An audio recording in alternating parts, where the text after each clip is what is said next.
Deep talks, जहां हम बातें करते हैं गहराइयों की, या यूं कहिए गहराई की बातें। आज जो गेस्ट हमारे बीच में हैं, उन्होंने जन कल्याण और समाज के लिए जो काम किया है, वो काम इतना ज़्यादा अच्छा है और कोई और कर नहीं सकता।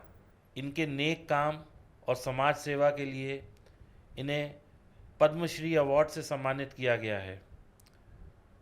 ही is none other than Padmashri doctor Jitendra Singh, जिन्हें हम लोग प्यार से शंटी भैया के नाम से जानते हैं। तो आज आइए शंटी भैया से खूब सारी बातें करेंगे और उनके बारे में जानेंगे बाय ही हिमसेल्फ, शंटी भैया। नमस्कार शंटी भैया, welcome to deep talks. Bharat Mata की जय।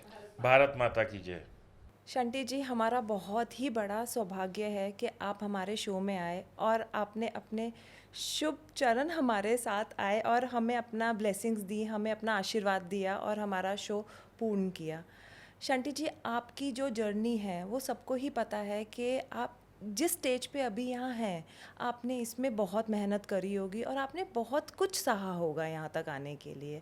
तो आप अपने बारे में थोड़ा सा बताएंगे कि आपने ये जर्नी कहाँ से शुरू करी और आप यहाँ तक जो आए हैं, आपने क्या क्या फेस किया और आपको किसने प्रेरित किया कि आप इसी फील्ड में, सोशल वर्क की फील्ड में अपना योगदान दे सकें। देखिए, किसी भी फील्ड में स्वैच्छिक रूप में डेडिकेशन से काम किया जाए तो परमात्मा भी मदद करता है। परमात्मा ने साथ दिया। सबसे पहला आशीर्वाद दिया मेरी माँ ने। उन्होंने कहा, शंटी पुत्र हूँ तो शुरू किया ना काम तो बंद ना करिए। और दूसरी बात, रात को 2 बजे हो चाहे 4 बजे हो, किसी को मना नहीं करना है। और तीसरी बात की, अहंकार मत करियो कि तू कर रहा है, ये परमात्मा करा रहा है, उसने चुना है तेरे को। और मैं उसी लीग को लेकर चला। मेरे बच्चों ने भी साथ दिया, मेरी वाइफ ने साथ दिया, ऐसा ही स्टाफ मिल गया परिवार के रूप में। मतलब जो 27 साल पहले मेरे पास ड्राइवर था, आज भी वो ड्राइवर है। एक ड्राइवर तो मेरा शहीद हो गया कोरोना में, बाकी सारा स्टाफ मेरा एज इट इज़ है। बड़ा ही है, कम कुछ नहीं हुआ उसमें। बचपन से जो मैंने अपने पिताजी को सेवा करते हुए देखा था, समाज की, धर्म की, मानवता की, वही जज्बा मेरे अंदर था। लेकिन 1995 में दिल्ली के निगम बोध घाट पे जब मैंने देखा कि एक आदमी लोगों की जली हुई टुकड़ियाँ, अर्ध जली हुई उठा रहा है, तो मैंने सोचा शायद चोरी कर रहा है। लेकिन जब उसने बताया कि मैं अपने बच्चे का इलाज कराने दिल्ली आया था और डेथ हो गई, आज इतने पैसे नहीं है कि संस्कार कर सकूं, उस दिन हमें लगा, यार हम राष्ट्रीय राजधानी में रहते हैं। कोई भी व्यक्ति यहाँ करोड़ों के मकान में रहता है, अपनी शादी में, बच्चे के जन्मदिन में, मैरिज एनिवर्सरी में कार पे करोड़ों रुपए लगा देता है। उसी दिल्ली के अंदर एक व्यक्ति बच्चे की लाश लेके बैठा और पैसे नहीं है। क्यों ना हम ये काम शुरू करें। तो बस वो एक शुरुआत थी, बस ऐसी शुरुआत की कि पीछे मुड़ के नहीं देखा। तो मतलब ये नेकी का काम जो है, ये 1995 से आप कर रहे हैं और आज ऑलमोस्ट 30 साल होने जा रहे हैं इस बात को। तो शंटी भैया, मैं ये मानता हूँ कि इसमें भी कई लोगों ने आपको पीछे से खींचने की कोशिश की होगी, कई लोगों ने रोकने की कोशिश की होगी, कई लोगों ने तंग भी किया होगा, नेचुरली। लेकिन आप रुके नहीं, ये तो हमें दिख ही रहा है। और दूसरा शंटी भैया, आपके चेहरे पे एक ये जो मुस्कान है, इतना स्ट्रेस, इतना समाज सेवा, इतनी सब करने के बाद ये कैसे कर पाते हैं आप? मतलब कैसे एक मुस्कान जो है हमेशा आपके चेहरे पे रहती है? भगत सिंह के जो आइडियल थे वो थे करतार सिंह सराबा। जी जी। बहुत छोटी उम्र में उनको फांसी हुई। उनका एक शेर था कि सेवा देश ते कौम दी बड़ी औखी गल्लां करनियां बड़ियां सुखलियां ने, जिन्हां इस सेवा विच पैर पाया उन्हां लखां मुसीबतां झल्लियां ने। मुझे याद है जब मैंने शुरू किया तो पड़ोसी छोड़िए, दुनिया छोड़िए, मेरा सका बड़ा भाई कहता था कि इसने लाशों का काम शुरू कर दिया है। मैं ब्लड कैंप लगाता था तो वो कहता था खून बेचता है ये। लेकिन दिल में वही बात थी कि पीछे मुड़ के नहीं देखना है, काम करना है। कान बंद रखो, आंखें खुली रखो, और आपको आगे बढ़ो। कोई तरक्की आपकी रोक नहीं सकता है। अपनी माँ के आशीर्वाद को साथ लेके चलो, यही एक कारण था। और जहाँ तक खुशी की बात है कि जब इंसान गलती से भी कोई चोरी करता है ना, या किसी का नुकसान करता है या गलत काम कर जाता है, तो वो हर समय कलपता ही रहता है। जी जी जी। वो कल्पन उसके चेहरे पे आ जाती है, क्योंकि एक डर और एक कहीं ना कहीं भय दिल होता में है। चोर तो होता ही है। किसी को रहे जी मैंने कहीं कब्जा किया हुआ है, मैंने कोई गलत काम किया हुआ है, तो मुझे परवाह ही नहीं है। मुझे कोई लालच नहीं है। मुझे परमात्मा अपने आप सब कुछ दे रहा है। एक गरीब परिवार से था, इतना ऊपर ले गया परमात्मा, और इस कोविड ने तो हमें जीरो से हीरो बना दिया। तो अगर मैं खुशी नहीं रहूँगा तो रोतों को तो कुछ देता नहीं, कहते हंसते आते घर वसदे। जी जी। सही बात है, हंसते हंसते घर बसते। तो ये जो आपका एक संघ है या संगठन जिसको आप साथ लेके चल रहे हैं, ये मैं संगठन नहीं कहूँगा, मैं ये कहूँगा एक मुहिम है। ये एक मतलब आपने एक ऐसा लैंडमार्क स्थापित कर दिया है। तो जो आपका ये संघ है शहीद सेवा दल, इसमें क्या क्या होता है और आप लोग क्या करते हैं, और कोई मतलब किस तरह से जुड़ सकता है, या आप लोग किस तरह की सेवा करते हैं? मेरी सोच जो थी वो सोच जो है एक मिशन बन गई, और मैं नहीं सोच सकता था कि इतने बड़े स्तर पे आज कश्मीर से लेकर कन्याकुमारी तक लोग मुझे बुलाते हैं, मेरे से जुड़ते हैं, इसी काम को करने के लिए तैयार बैठे हैं। जी जी। तो आज मुझे लगता है कि मैं सफलता की सीढ़ियों पे चढ़ रहा हूँ, क्योंकि जब मैंने शुरुआत की थी डेड बॉडी क्रिमेशन की या शव वाहन की, जैसे आपने पूछा क्या क्या काम करते हैं, तो शुरुआत तो हमारा था अनक्लेम और गरीब डेड बॉडी के क्रिमेशन। अच्छा। भी जिसके पास पैसे नहीं है हम कराएंगे, लावारी से हम कराएंगे। और आप सुन के हैरान रह जाएंगे कि हम 40,000 से डेड बॉडी ज़्यादा क्रिमेट करा 40,000? 40,000 जिसका रिकॉर्ड है मेरे पास। और जो दूसरा काम है हमारा एम्बुलेंस और शव वाहन का, अगर शव वाहन की बात करूं तो हम 28 साल तो हो ही गए तकरीबन, जी जी। कोविड भी मिला लें बीच में, तो 70,000 से ज़्यादा डेड बॉडी हमारी एम्बुलेंस और शव वाहन में जा चुकी है। Oh my God. इसके अलावा हमने मोर्ची बॉक्सेस बनाए हैं, क्योंकि किसी की डेथ हो जाती है तो शव रखने के लिए। हाँ, क्योंकि देखो अब किसी का 4 मंजिल पे मकान है, वो बॉडी कैसे ऊपर लेके जाएगा, जी जी। या किसी ने बाहर से आना है उसकी इंतज़ार करनी है, तो बॉडी कहाँ रखेगा वो। और बड़ी दुर्भाग्य की बात है कि करोड़ों रुपए हॉस्पिटल वाले जो हैं लेते हैं, लाखों के बिल बनाते हैं, जी। लेकिन डेथ हो जाए रात के 2:30 बजे कहेंगे बॉडी घर ले जाओ। जी जी। और मैं दावे से कहता हूँ कि दिल्ली के अंदर अगर 10,000 हॉस्पिटल है तो 9,800 ऐसे होंगे जिसके अंदर मोर्चरी नहीं होगी।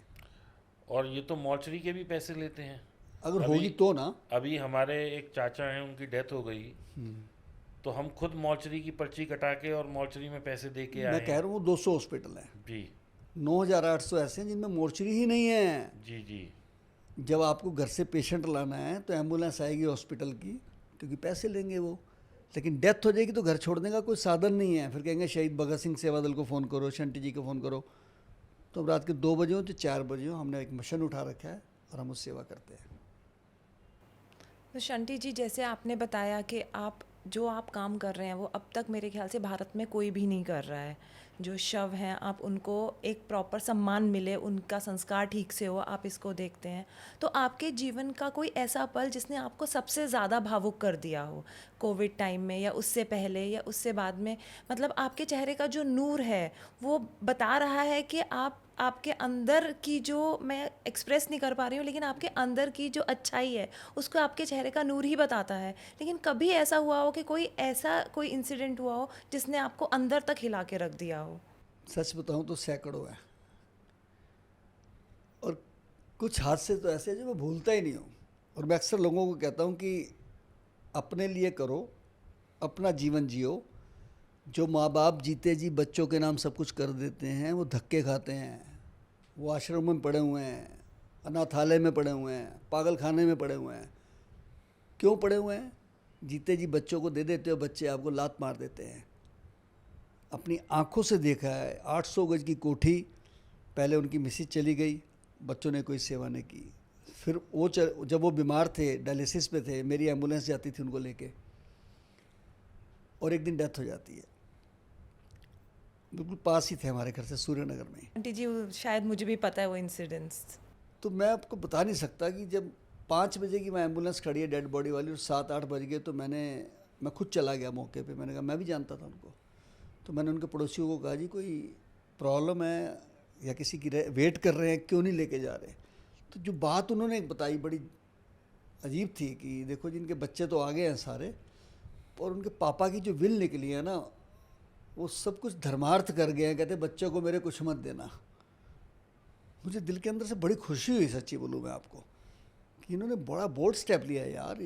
अक्सर माँ बाप शर्म से मर जाते हैं कि नहीं नहीं हम बच्चों को दे के जाए। क्यों दे के जाए ऐसे बच्चों को जो अपने माँ बाप की सेवा ही नहीं कर सकते जीते जी? कुत्ता पाल लेते हैं वो, बताओ, कुत्ते की सेवा करते रहते हैं, और माँ बाप बेचारे भूखे प्यासे पड़े रहते हैं, बीमारी का इलाज करने के लिए नौकर उनके साथ जाता है। तो ऐसे बच्चों को क्या फ़ायदा जी? फिर किस लिए इंसान बच्चों को पैदा करता है?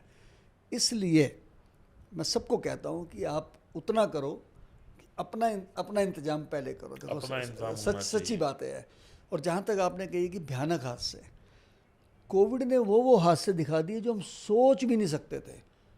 मतलब एक एक घर से चार चार लाशें। मेरे एक दोस्त सके थे, बिल्कुल हमारे घर से आ गई, श्याम इंकले पड़ता है उसके पास, आज उनकी मदर की डेथ हो रही है। वो खुद बेचारे कोविड में थे। मैं खुद गया, अपने हाथ से डेड बॉडी पैक की माता जी की, लेके आया। 4 दिन बाद उनके पापा भी चले गए, 5-6 दिन में उनके भैया भी चले गए। बोले ये हादसे मैं कैसे भूल सकता हूँ। और एक हादसा तो बहुत ज़बरदस्त था जी, कि एक प्रेग्नेंट लेडी की डेथ हो जाती है एक प्राइवेट हॉस्पिटल में। अब उसमें हॉस्पिटल की लापरवाही देखिए कि अगर वो लेडी प्रेग्नेंट भी थी और कोविड था उसको, उसकी डिलीवरी कर देनी चाहिए थी उनको। उन्होंने डिलीवरी नहीं करी। वो आई डिलीवरी के लिए थी, और ये कह के कि कोविड में है ये बच्ची, हम नहीं करेंगे इसका, ये हो जाएगा वो हो जाएगा, साधन नहीं है, इतना रश है देखो जी। और वो बेचारी वो चली गई। उसकी डेड बॉडी हमारे शमशान घाट पे आई, हमारी ही एम्बुलेंस लाई। आप बिलीव नहीं करेंगे, डेथ होने के बाद घंटे 2 घंटे बाद ही आ गई होगी। अभी ये वो संस्कार कर रहे हैं तो उस बच्चा बाहर आ गया जी। आप सोचिए कि वो बच्चा बच सकता था। वो मैं दावे से कहता हूँ, क्योंकि वो बच्चा अभी भी मृत हालत में नहीं था जब वो निकला बच्चा Oh बाहर। my God! वो अभी भी जिंदा था। इसका मतलब डॉक्टरों ने लापरवाही की, बहुत भयंकर लापरवाही की। तो ये जब हादसे देखता तो मुझे कई बार नफरत सी हो जाती है यार। ये लोग पैसे के लिए सब कुछ भूल गए हैं। मतलब उनको पर आपने कैसे देखा होगा ये? मतलब हमें सुनने में ही ऐसे लग रहा है रोंगटे कि खड़े हो गए जी। रोंगटे खड़े हो गए। हमें सुनने में ही लग रहा है कि हम सुन नहीं पा रहे, और आपने वो चीज़ देखी है। मैं आप बता रहा हूँ, रोंगटे खड़े हो जाते हैं ऐसे हादसे देख के। और कई जगह मुझे बहुत अच्छा भी लगा कि जहाँ बेटे नहीं थे उनकी बेटियों ने संस्कार किया। कई जगह पे दिलशाद गार्डन में एक सज्जन थे, उम्र भी कुछ नहीं थी, 40 के करीब, सिंगर थे वो। मृत्यु हो जाती है कोविड में। मिसिज अकेली है घर पे, बच्चा भी उन्होंने अपने मायके भेज दिया था, छोटा बच्चा था। मिसिज भी कोविड में थी। मुझे मोहल्ले वालों का फ़ोन आया कि हॉस्पिटल ले गए थे लेकिन वहाँ डेथ हो गई, घर ले आए, घर के बाहर बॉडी पड़ी है। शंटी जी कैसे करें? मैं कहा मैं अभी आ रहा हूँ। मैं खुद गया जी। अब देखिए इधर भी फ्लैट है, इधर भी फ्लैट है, 400-500 फ्लैट होंगे। सब लोग ऊपर कैमरे लेके वीडियो बना रहे हैं। नीचे कोई नहीं आया। एक बंदा नहीं था उनके पास, सिंगल बंदा। मैं, मेरा ड्राइवर, एक और 3 लोग थे हम। चौथा बंदा स्ट्रेचर पकड़ने वाला नहीं था। बॉडी को सैनिटाइज किया, पैक किया। धन्य है वो बहन दिलशाद गार्डन में जो कहने लगी शंटी भैया मैं साथ जाऊंगी और संस्कार मैं अपने हाथ से करूंगी। उस पत्नी ने वो रिचुअल्स किए सारे वहाँ जाके। और कोविड में सच बोलूँ वो रिचुअल्स ही ख़त्म हो गए सारे। कंधा देना, मुखाग्नि देना, अस्थियाँ उठाना, क्रिया करना, कहाँ था सब कुछ? सब अपने आपाधापी पड़ी हुई थी बस। बहुत कुछ देखा जी। अब सोचें तो हमें ऐसा लगता है कि वो एक अलग ही एरा था। क्या था अब सोचें तो अब हमारा फिर दिल दहल जाता है कि कहर था जी। कहर था वो। उस कहर ने सिखाया भी बहुत कुछ जी।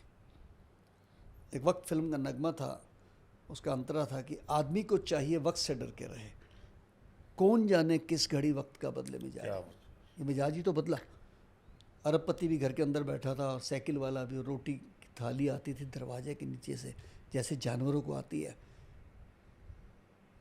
उन बच्चों ने जिनके लिए सब कुछ करता है इंसान, बहुत जगह पे हाथ लगाने से मना कर दिया कि अंकल जी हमें डर लगता है। किसी ने कहा जी अंकल जी आप ले जाओ, मुझे तो बुखार है। लेकिन जाते जाते किसी ने माँ की बालियाँ उतारी, किसी ने बाप की अंगूठी उतारी, घड़ी उसमें उतारी। उन्हें डर नहीं उसमें लगा। डर नहीं लगा उनको। वो हाथ से देखे हैं जी। तो शंटी भैया जब सब जगह अफरा तफरी का माहौल था, सब जगह लॉकडाउन लगा हुआ था और आप बिल्कुल ग्राउंड लेवल पे सेवा कर रहे थे, तो देखिए जान तो सबको प्यारी होती है, आपको डर नहीं लगा?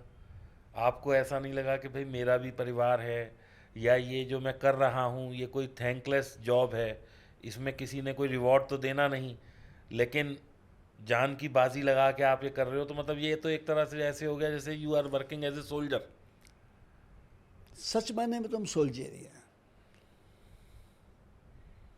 Every citizen of India in civil वर्दी सोल्जर ऑफ द इंडिया, और शहीद भगत सिंह सेवा दल ने नाम रखा है तो हम तो सोल्जर हैं ही हैं। जी जी। हमारा नैतिक फर्ज बनता था कि हम डट के फील्ड में आए। आपने कहा डर क्यों नहीं लगा, तो पहले कोविड में मेरे को, मेरे बेटों को, मेरी मिसिस को, मेरे ड्राइवरों को, सबको कोविड हो गया। जी। बेटा वेंटिलेटर पे, मेरा बीपी 35, ऑक्सीजन 60 या 65, आई डोंट नो, होश नहीं थी, पता नहीं था कब चले जाएंगे। जिस दिन मैंने जाना था उस दिन मेरा ड्राइवर चला गया एक, और मेरे से भी छोटी उम्र का था, वो शहीद हो गया कोविड में। मेरी एक साली चली गई, मेरा एक साडू चला गया, सब कुछ एक फटाफट हो गया। जब मैं 14 दिन के बाद, क्वारंटाइन के बाद घर से बाहर निकला, तो तमाम मीडिया, प्रशासनिक लोग, IPS IAS सारे मुझे वहाँ, उस समय आपने देखा था जब कोविड में कोई बाहर आता था, कोई फूल फेंकता था, जी। कोई स्वागत करता था, सब ने मुझे एक तरीके से बधाई दी कि आप ठीक होके आ गए हैं। तो मीडिया ने जब पूछा कि शंटी जी अब आपका जज्बा बढ़ा है या कम हुआ है, मैंने कहा यार मुझे तो एक मिलिट्री वाले जवान की बात याद आती है। करगिल के युद्ध में उसकी एक आंख में गोली लग गई थी, बेचारे की आंख चली गई थी। उससे जब पूछा गया था तो उसने यही कहा था कि पहले एक आंख बंद करके गोली मारता था, परमानेंट बंद हो गई है, टिका टिका के मारूंगा। क्या बात है। तो हमारा भी अब जज्बा बढ़ गया है, हमारा जो नुकसान होना था हो गया है, हम बच गए हैं। और ईश्वर ने आपको बचाया ही इसीलिए कि आगे आप और अपना योगदान दे सकें। और हमारी गुरबाणी में लिखा हुआ है, मोहे मरने का चाव है, मरूं तो हर के द्वार। और हर का द्वार क्या था? शमशान घाट। हम अपनी ड्यूटी पे खड़े थे, जब दूसरा कोविड आया 21 दिन में शमशान से बाहर नहीं निकला। उसके दो कारण थे, एक तो लाशें बहुत ज़्यादा आ रही थी, हाँ जी। मुझे ये था कि बेचारे जो वहाँ कर्मचारी काम कर रहे हैं उनको भी हौसला देना है, उनके पानी का इंतज़ाम, खाने का इंतज़ाम सारा करना है मैंने, चाय पानी का। फिर वहाँ लोगों का जमावड़ा था, जिनके परिवार से एक एक दो दो लोग आए थे, उनका भी इंतज़ाम करना था। प्लस अगर मैं घर रोज़ जाता हूँ तो मेरे आस पड़ोस में जो रहने वाले लोग थे उनको बेचारों को दे आर ऑल्सो ऑन ये लगता था कि यार तो शमशान से रोज़ घर आ जाता है। तो मैंने अपनी अटैची अपनी गाड़ी में ही रख ली थी।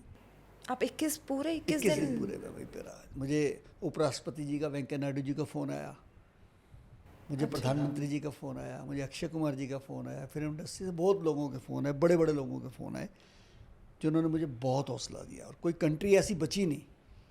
मुझे वैष्णो देवी के महंत जी का फ़ोन आया कि हम वैष्णो देवी में आपके लिए अरदास कर रहे हैं। तो आपके मुझे साथ अकाल तख्त साहब से फ़ोन आया, शिरडी के साईं मंदिर से फ़ोन आया, यहाँ तक कि मुझे अरब कंट्री से, कतर से एक बहन जी का फ़ोन आया कि भाईजान आपको मैं जानती तो नहीं हूँ, आपकी वीडियोस देख रहे हैं, और आज हम सब बहनों ने यहाँ पे एक नमाज रखी है आपके लिए कि अल्लाह ताला आपको शक्ति दे। तो आपके साथ तो कितने लोगों की दुआएं थी, तो आपको कुछ हो ही नहीं सकता था। पूरे देश की थी, पूरे देश की दुआएं आपके साथ थी। बहुत ज़्यादा। जैसे आप शंटी जी, कोविड में आपका जो योगदान था या जो आप कार्य कर रहे थे, आपको क्या कभी फील हुआ कि उसमें कुछ व्यापारी ऐसे हैं जिन्होंने मुनाफा कमाने की कोशिश करी हो? क्योंकि आप तो जो कर रहे थे वो तो कोई सोच भी नहीं सकता था, और उस टाइम में आपने कुछ लोग ऐसे हैं जिन्होंने मतलब आपका जो टास्क था एक सोशल वर्क का, वो छोड़ के वो अपनी बिजनेस अपॉर्चुनिटीज़ देख रहे थे। जी जी। तो आपको ऐसे कहीं लोग आपके मतलब नोन हुए या उन्होंने आपको पीछे करने की कोशिश करी? 4 लोग ना मिल गए थे आपस में इस कोविड में। हाँ जी।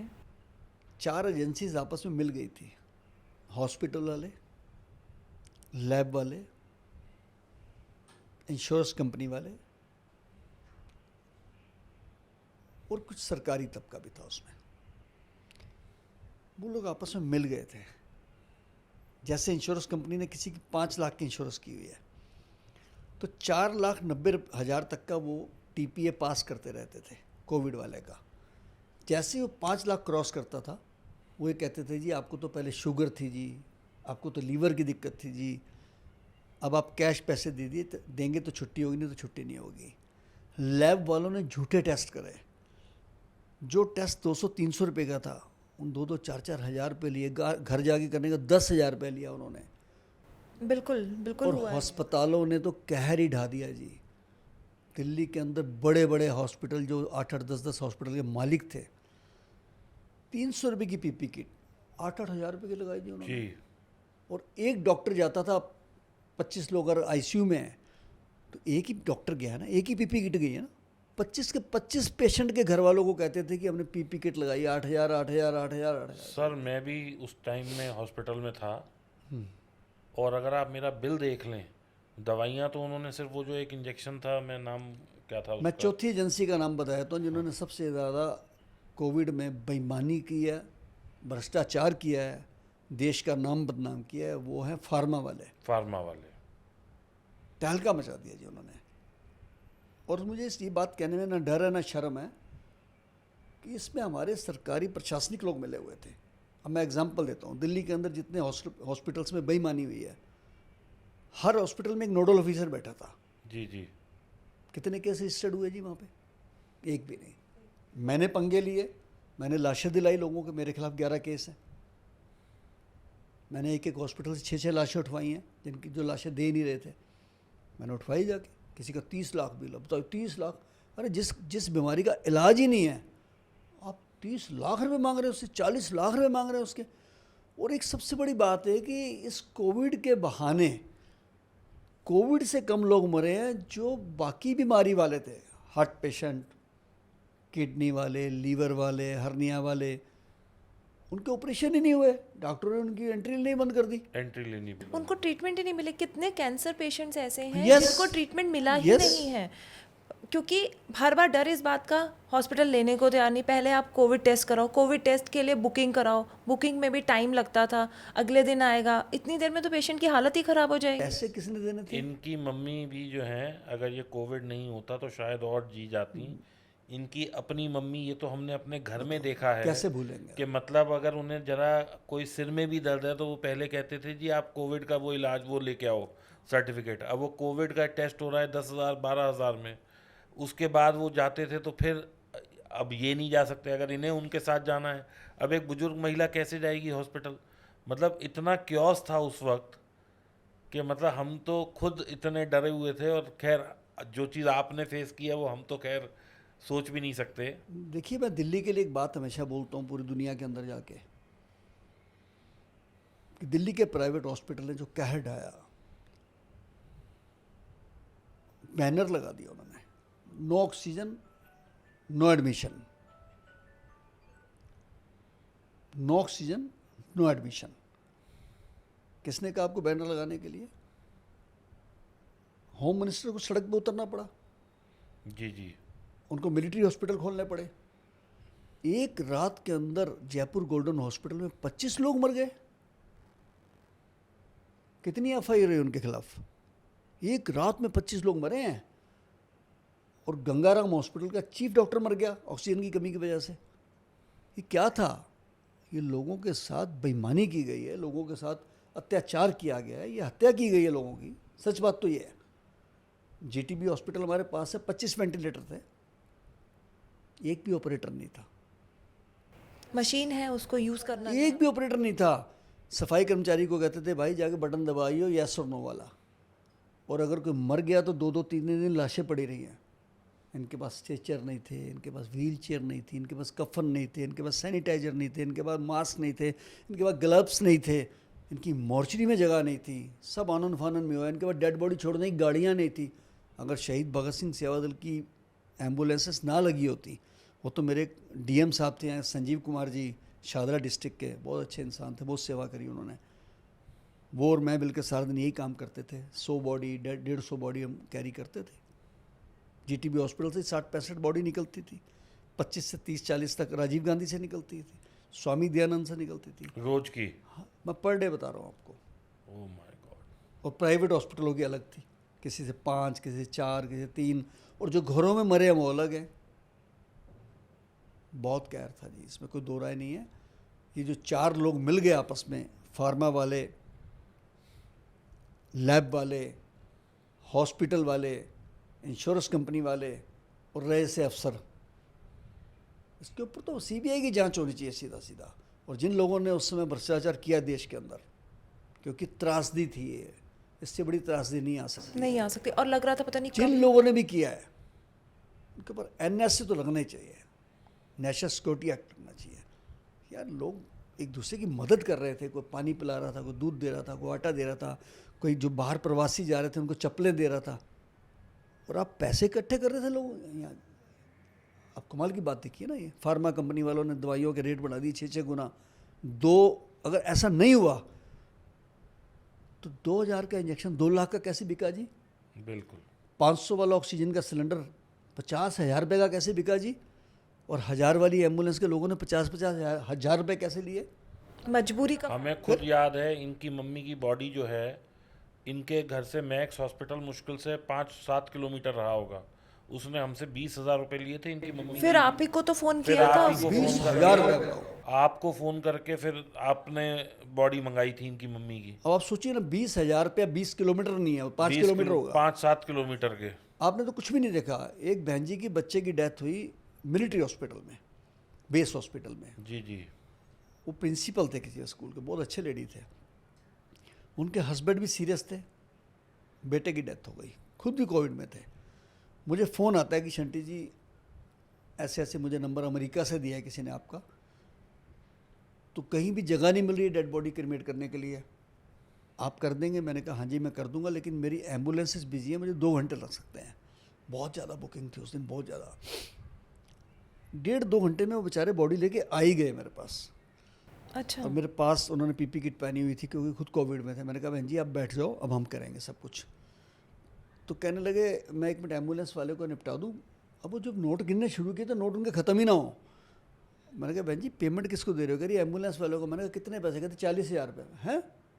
40,000? मैंने बुलाया एम्बुलेंस वाले को। मैंने कहा बेटा ये एम्बुलेंस किसकी है? कहता फलां बंदे की। मैं फ़ोन पे बात कराइए। मैंने कहा धोला कुआं से ये कितना पड़ता है सीमापुरी? कह रहा जी कम से कम 30 किलोमीटर होगा। तो मैं कहा 30 किलोमीटर के एम्बुलेंस के पैसे कितने होने चाहिए? कह रहा जी आपको पता है इस समय देश में क्या हालात चल रहे हैं। मैंने कहा देश के नहीं चल रहे हैं, आप लोगों ने बना रखे हैं। देश में तो किसी ने नहीं कहा कि ऐसे हालात चल रहे हैं, आपको बल्कि सहायता करनी चाहिए। इसकी 40,000 रुपये मांग रहे हैं आप। आपको याद होना चाहिए कि मैं अगर अरेस्ट करा दूंगा आप छूटेंगे नहीं, जेलें खुली हुई हैं सारी अभी भी। आप बिलीव करेंगे 4,000 रुपये मान गया वो मेरे धमकाते ही। पहले ही फैमिली इतनी परेशान है, उनका अपना कोई चला गया है और उसके बाद उनके साथ कुछ गलत हो रहा है, तो वो तो देखा ही नहीं जाता है। पूजा जी मेरे तो कुछ रिलेशन ऐसे बन गए इस कोविड में कि खून से भी ज़्यादा। वो बहन जी मेरे दिवाली पे मेरे घर में तोहफ़ा लेके आए। तोहफ़ा लेके आए तो अब दिवाली पे कोई आता है बेल बजाता है तो पूछा तो नहीं जाता कहाँ से आए हो, एकदम आए, पानी वानी पिया, चाय पिए। तो मेरी मिसेज़ कहने लगी बहन जी कौन है? मैंने कहा पहचाना तो मैंने भी नहीं, सच बताऊँ मैं। तो मैं बात की थोड़ी बहुत, तो फिर मैंने कहा बहन जी मैं आपको पहचाना नहीं, कहाँ से आए आप? तो जो बात उन्होंने कही तो मेरे रोंगटे खड़े हो गए। कह लगी मैं आपको भाई कहूँ, बेटा कहूँ, पिता कहूँ, क्या बोलूँ मुझे नहीं पता। उस समय जो मेरे साथ हुआ था कि मैं अपने बेटे की लाश लाई थी और आपने संस्कार किया था और अस्थियाँ भी आपने उठाई थी, तो कभी मैं आपके अंदर भाई देखती हूँ, कभी मैं अपने बच्चों का पिता दिखता है मुझे उसमें।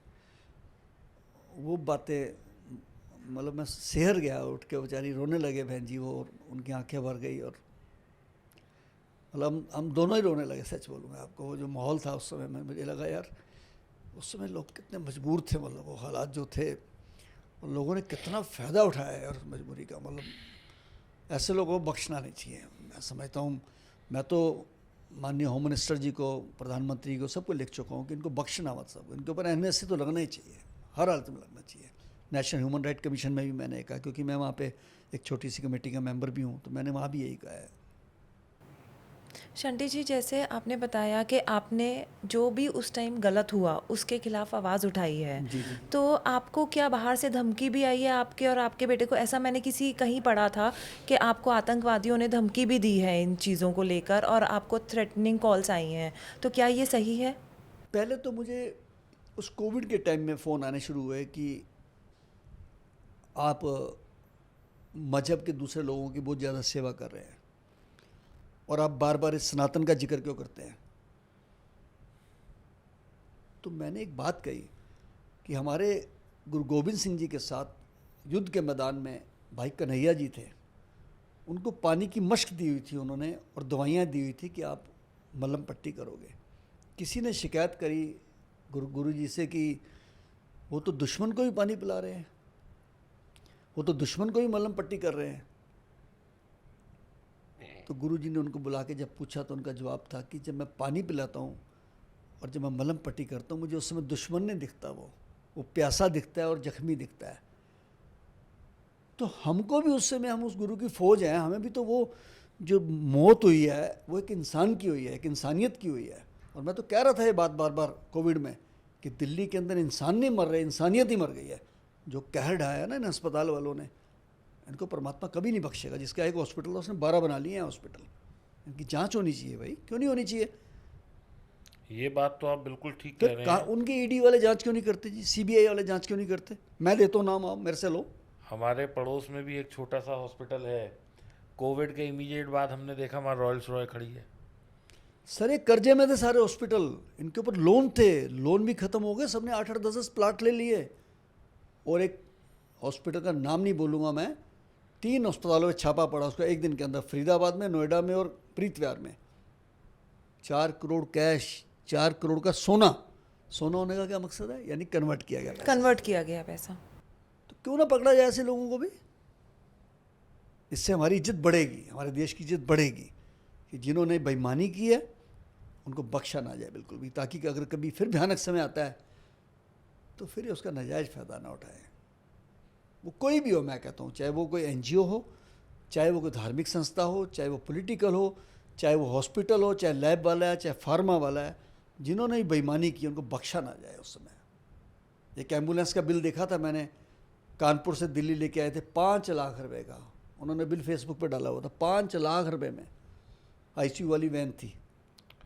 5 लाख में तो एम्बुलेंस ही आ जाए, एम्बुलेंस ही आ जाए। चलो मैं मानता हूँ कि आईसीयू वाली महंगी होती है, लेकिन 5 लाख 15-20 लाख की होगी तो 4 बार में उसने अपनी एम्बुलेंस निकाल ली। भाई लोग टूटे हुए थे ना उस समय, उनको लगता था कि हमारा बंदा बच जाए, पैसा क्या करना है हमने। बस पैसा तो ना कमाना बंदा है। बचा ना पैसा बचा। पैसा बचा। मैं आप बिलीव नहीं करेंगे, मेरे निगाह में तो ऐसे ऐसे लोग हैं जिनके घर बिक गए, बिल्कुल फ्लोर के फ्लोर बिक गए उनके इस कोविड के अंदर, क्योंकि लूट लिया हॉस्पिटल वालों ने, दबा के लूटा है जी, दबा के लूटा है जी। मैं आपको आज बता रहा हूँ, online national human right commission ने एक, अरुण मिश्रा जी इनके चेयरपर्सन है, पूरे देश के अंदर एक ऑर्डर दिया हुआ है, किसी भी हॉस्पिटल में कोई मर जाता है मृत्यु होने के बाद, उसका चाहे 10 लाख का बिल है चाहे 1 करोड़ का बिल है, वो डेड बॉडी को नहीं रोक नहीं सकते। ये उनके राइट्स हैं, rights of the patient, rights of the dead body. इसका चार्टर भी आ चुका है, लेकिन हॉस्पिटल वाले नहीं मानते इन बातों को। पर ये अवेयरनेस कॉमन मैन को तो है ही नहीं। इसलिए मैं आपके इस पे बोल हाँ रहा हूँ, जी। जिस किसी को दिक्कत आए वो मेरे से बात करे। मेरा फ़ोन नंबर 8750674433। और आप हमारे साथ मिलकर काम करना चाहते हैं तब भी आप मुझे इस नंबर पर फ़ोन करें। मेरा एक नंबर और है 9999979843। कुछ लोग ऐसे भी होते हैं जो खुद मदद भी करना चाहते हैं। जैसे भी कल सर एक आंटी जी का फ़ोन आया कि शंटी जी मैं कुछ वेंटिलेटर की मशीनें वो देना चाहती हूँ, सॉरी डायलिसिस की, क्योंकि यार डायलिसिस के लिए लोग बड़े परेशान हैं। तो मेरे दिल में आइडिया आया कि हम हॉस्पिटल बनाने के बजाय डायलिसिस ऑन व्हील बनाएंगे। लोग डायलिसिस कराने जाते हैं, बड़ी दिक्कत है, तो घर जाके क्यों ना डायलिसिस करे गाड़ी। तो मेरे पास एम्बुलेंसेस है, लोग मुझे अगर डायलिसिस के लिए मशीनें देते हैं और साथ में डॉक्टर टेक्नीशियन का खर्चा देते हैं, तो मैं 10 ऐसी गाड़ियाँ तैयार कर सकता हूँ जो दिल्ली के अंदर फ्री ऑफ कॉस्ट घर जाके डायलिसिस कर सकती हैं। मेरे दिल के अंदर आइडिया है, मैं करूँगा। तो कोई हॉस्पिटल वाले पैसे कमाते रहे ना, हम अपनी सेवा पे लगे, हम अपनी सेवा बढ़ाएंगे। तो कोविड के टाइम में जैसे आपने शहीद भगत सिंह सेवा दल जो आपने शुरू किया, क्या सरकार ने आपको इसमें कुछ असिस्टेंस दी, आपको मदद मिली, फाइनेंशियल हेल्प मिली या किसी तरीके की आपको मदद दी गई इसमें? मैं क्या बताऊँ आपको, सरकार ने तो अनाउंस किया था जी कोई भी अगर कोरोना वॉरियर मरेगा दिल्ली के अंदर 1 करोड़ रुपये दिया जाएगा। हमारा ड्राइवर गया, 1 रुपया नहीं दिया गया। हमारे पास जो एम्बुलेंस खड़ी करने की दिल्ली में जगह है उसको तो डीडीए को किराया देते हैं हम। 16 साल से हम मांग रहे हैं कि हमारे को जगह अलॉट कर दी जाए। इतनी सारी एम्बुलेंस जो जैसे फायर ब्रिगेड को जगह दी जाती है, आप एम्बुलेंस को क्यों नहीं दे सकते? तो आपको उस टाइम में भी कोई मदद नहीं करी गई सरकार नहीं, से? हमारे को ना सेंट्रल गवर्नमेंट ने कोई मदद की जी, ना दिल्ली गवर्नमेंट ने कोई मदद की। बल्कि मैं कई मंत्रियों के पास भी गया कि हमारे को जगह अलॉट की जाए। कहाँ खड़ी करें हम इतनी सारी एम्बुलेंसेस? नहीं दी। आफ्टर ऑल एक श्री राजू चड्डा जी हैं वेव सिटी के मालिक, उन्होंने सबसे पहले तो हमें 1000 टन लकड़ी भेजी। उस समय लकड़ी नहीं थी हमारे शमशान घाट में। मैंने अपील डाली, सुबह फ़ोन आ गया, शंटी जी आपके यहाँ 1000 टन लकड़ी आ रही है। ऐसे लोग भी भगवान के रूप में आए, देखो सामने ईश्वर के रूप में। एक संदीप शर्मा जी जज थे शिमले में, शंटी जी मैं 4 ट्रक लकड़ी भेज रहा हूँ। फिर अब जब गाड़ियाँ दिल्ली में खड़ी करने की जगह नहीं थी, मैंने माननीय राजू चड्डा जी से कहा, तो उन्होंने हमें वेस्ट सिटी में उसके लिए एक जगह भी प्रोवाइड की है कि आप कोई भी दिक्कत आ रही है, आप जगह, हम आपको जगह डोनेट कर रहे हैं, आप यहाँ खड़ी करिए जगह अपनी एम्बुलेंसेस, शव वाहन। सरकार ने कोई मदद नहीं की हमारी। तो अभी शंटी भाई आपके पास कितने शव 32 है हमारे पास एम्बुलेंसेज और शव वाहन? एम्बुलेंसेस, शव वाहन। इसमें डिफरेंट है। किसी के अंदर मोर्ची बॉक्स लगा हुआ है, कोई एसी है, कोई नॉन एसी है, डिफरेंट तरीके की। कुछ आउट ऑफ स्टेशन के लिए है, क्योंकि दिल्ली के अंदर सीएनजी की गाड़ियाँ चलती हैं ज़्यादा। अब इससे बड़ी और क्या बात होगी कि दिल्ली के अंदर त्रासदी सबसे ज़्यादा आई। दिल्ली का ट्रांसपोर्ट डिपार्टमेंट पिछले 6 साल से एम्बुलेंस रजिस्टर्ड नहीं कर रहा। 1000 कमियाँ निकाल देते हैं, एम्बुलेंस रजिस्टर नहीं करते हैं। और एक छोटे हॉस्पिटलों को रजिस्टर्ड कर देते हैं। दिल्ली के अंदर विवेक विहार में अभी आपने देखा किस प्रकार से 8 बच्चे मर गए जल के। जी। बिल्कुल। और 150 गज के अंदर हॉस्पिटल बना रहे हैं। कौन मिला हुआ था? किसने दिया? इन्होंने दिया। और वहाँ पे जो ऑक्सीजन सिलेंडर्स थे उन्हीं के फटने की वजह यस, 30-40 हॉस्पिटल उसमें सिलेंडर रखे थे, ट्रांजैक्शन हो रही थी वहाँ पे। 5 बच्चों का वो एक इंटेंसिव केयर यूनिट था, नॉट हॉस्पिटल, न्यूबॉर्न बेबी का। तो वहाँ 25 बेड कैसे लगे हुए थे? और ऊपर चढ़ने का रास्ता नहीं था, गोलमोल सीढ़ी रखी हुई थी। सब मिले हुए हैं जी। और रेजिडेंशियल एरिया में अगर आप इतने सिलेंडर्स रख रहे हैं तो सारे बाई लॉस टूटे हुए थे। वहाँ हर डिपार्टमेंट फंसेगा इसमें। और वहाँ पे आपने अपनी जान की बाजी लगा के करीब 12 बच्चों को, वो मैंने अखबार में भी पढ़ा था कि आपने वहाँ भी अपना सेवा योगदान दिया और किस तरह आप कूद गए आग में, वो हमने वीडियो भी देखी। जब मुझे पद्मश्री मिला था ना, तो मुझे जब प्रधानमंत्री जी ने बधाई दी थी, तो शंटी जी कैसा लग रहा है आपको? तो मैंने कहा जी मेरे लिए अवार्ड नहीं है, ये मेरे लिए जिम्मेदारी है। जब भी कभी देश के अंदर ऐसी विपदा आएगी तो हमारी टीम खड़ी मिलेगी। और रात को जब फ़ोन आया मुझे उस दिन, मैं और मेरा बेटा, मेरे ड्राइवर, वो भी हम आपसे कहानी सुनना चाहेंगे कि 2 बजे वो बड़ी मतलब एक भावुक कर देने वाली वो है प्रधानमंत्री जी वाली, वो मैं बाद में बताता हूँ। लेकिन ये उससे पहले है कि विस्फोट की आवाज़ मेरे तक आई, एक नहीं 5 विस्फोट भी। हाँ जी, क्योंकि आपके घर के पास ही था तो वो। मैंने सोचा शायद पटाखे वटाखे चला रहे हैं, उस दिन इलेक्शन हुआ था। लेकिन जब फ़ोन आने शुरू हुए कि शंटी जी यहाँ पे ब्लास्ट हो गया है। अब ब्लास्ट का नाम बड़ा ख़तरनाक है कि कोई कह रहा था बम फट गया है। तो हम अपनी 2-3 एम्बुलेंस लेके शहीद भगत सिंह की पहुँचे। अब फायर ब्रिगेड अपना काम कर रही थी, पुलिस अपना काम कर रही थी, तो हमारा काम था बचाना। लेकिन आगे से रास्ता कोई नहीं था। लेकिन मुझे उस एरिया का भूगोल पता था, बिल्कुल। मैं तो पैदा वहाँ रहा हूँ। तो मुझे याद आ गया कि पीछे से गली है और C81 के पास से जाके वहाँ पहुँच सकते हैं। हाँ जी, वो वहीं से पहुँच हम पहुँचे। मुझे खुशी है कि उस मोहल्ले के लोग भी वहाँ पहुँच चुके थे, बच्चे भी, वहाँ के शीशे टूट चुके थे, सीढ़ियाँ लग चुकी थी। बस ऊपर मैं भी चढ़ गया, अंदर छलांग मारी, बच्चों को पकड़ाते रहे, बच्चों को ले जाते रहे। लेकिन एक बहुत बड़ा चीज़ निकल के आई सामने उसमें कि ये जो भी हादसा हुआ ये प्रशासनिक लापरवाही की वजह से हुआ। इसका मतलब है कि प्रशासन आंखें बंद कर लेता है जहां उनको फ़ायदा होता है। आप अच्छी चीज़ भी मांगोगे, अपने घर में एक बिजली का मीटर लेना हो तो 10 चक्कर लग जाते हैं आपके। हाँ, वो आराम से इशू ही नहीं होता है, बिल्कुल भी नहीं होता है। उसका कैसे इशू हो गया? डीडीए के वहाँ कोठियाँ 350 गज में, आधी कैसे हो गई कोठी 150 गज में कैसे बन गई? कट कैसे गई कोठी? 150 गज में आप एक न्यूबॉर्न बेबीज का आप वो चाइल्ड केयर सेंटर चला रहे हैं। बेबी का फर्स्ट फ्लोर पे कैसे खुल जाएगा?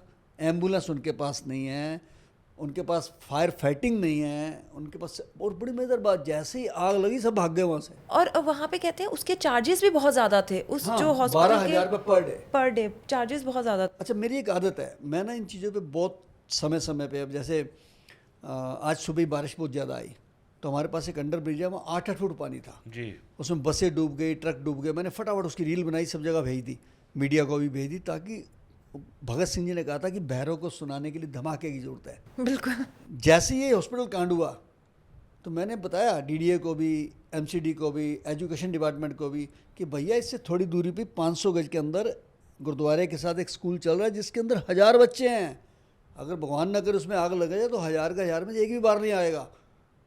तो कह लगे हैं, मैंने कहा हाँ आपके डिपार्टमेंट मिले हुए हैं इसमें सारे। कैसे मिल जाती है उनको परमिशन? तो डीडीए ने कहा जी ये तो प्लाट हमने अलॉट ही नहीं करा, कब्जा कर रखा है।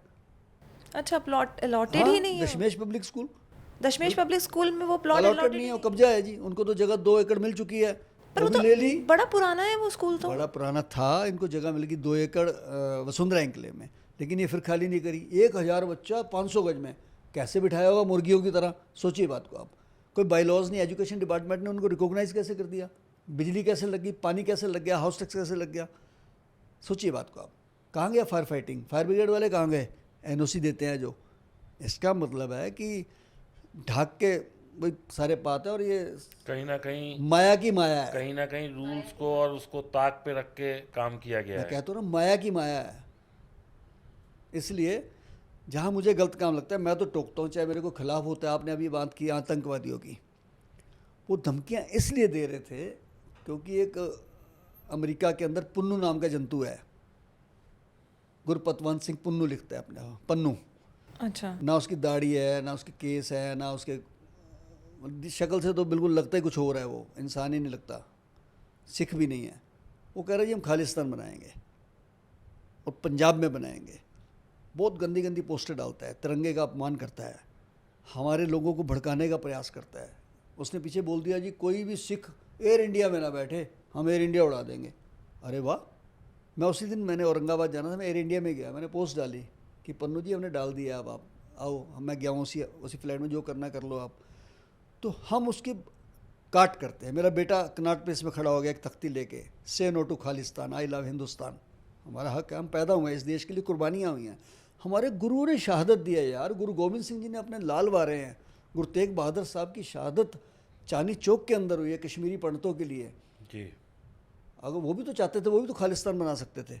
ये आवाज़ ही क्यों उठाई आपने खालिस्तान की? ये ऐसी गंदी बातें बोल के हमारा नुकसान करते हैं। हमारे बिजनेस आपस में बटे हुए हैं, हमारे बच्चे आपस में बटे हुए हैं। किसी की बच्ची उधर गई हुई है, किसी का बेटा उधर गया हुआ है, आगे बच्चों के आपस में रिश्ते बन गए। आप उनको बांटने का प्रयास क्यों कर रहे हैं? तो जब हम उनके खिलाफ बोलते हैं तो उन्होंने कुछ 200 के करीब हमको धमकियां दी हुई हैं, मेरे को, मेरे बेटे को, ट्विटर पे, इंस्टाग्राम में। हमने होम मिनिस्टर साहब को, एमएचए और आईबी को, दिल्ली पुलिस कमिश्नर को, सब जगह हमने भेजा हुआ है, लेकिन कोई किसी प्रकार की हमें वहाँ से सुरक्षा नहीं, बाहर जाने के कोई लिए। वहाँ से आपकी सुरक्षा का कोई इंतजाम नहीं नहीं है, हमें लोकल लेवल थाने से मिले हुए हैं। हमें अब हमने दरबार साहब जाना है अमृतसर, कैसे जाएंगे? हमें पता हम जाएंगे वो बदतमीजी करेंगे। बिल्कुल। हम मेरा बेटा हर महीने अस्थियाँ जो बच जाती हैं लेके हम हरिद्वार जाते हैं, लेकिन अब 2-3 महीने से वो भी रोक दिया क्योंकि थ्रेट मेरे फ़ोन पे सीधा थ्रेट आई है। मैंने उसकी भी कंप्लेंट कराई है कि शंटी बोल रहा है, तेरा बेटा कहाँ है, तेरे दोनों को मार देंगे हम, तुम्हारा नंबर आ गया है, ऐसी ऐसी धमकियाँ देते हैं वो। तो हम बड़ा कुछ सोचना पड़ता है परिवार के साथ रह के, लेकिन हम देश के लिए कर रहे हैं। कुछ भी हो जाए हम करते रहेंगे। हम कोविड से नहीं डरे, तो ये नकली खालिस्तानियों से क्यों डरेंगे हम?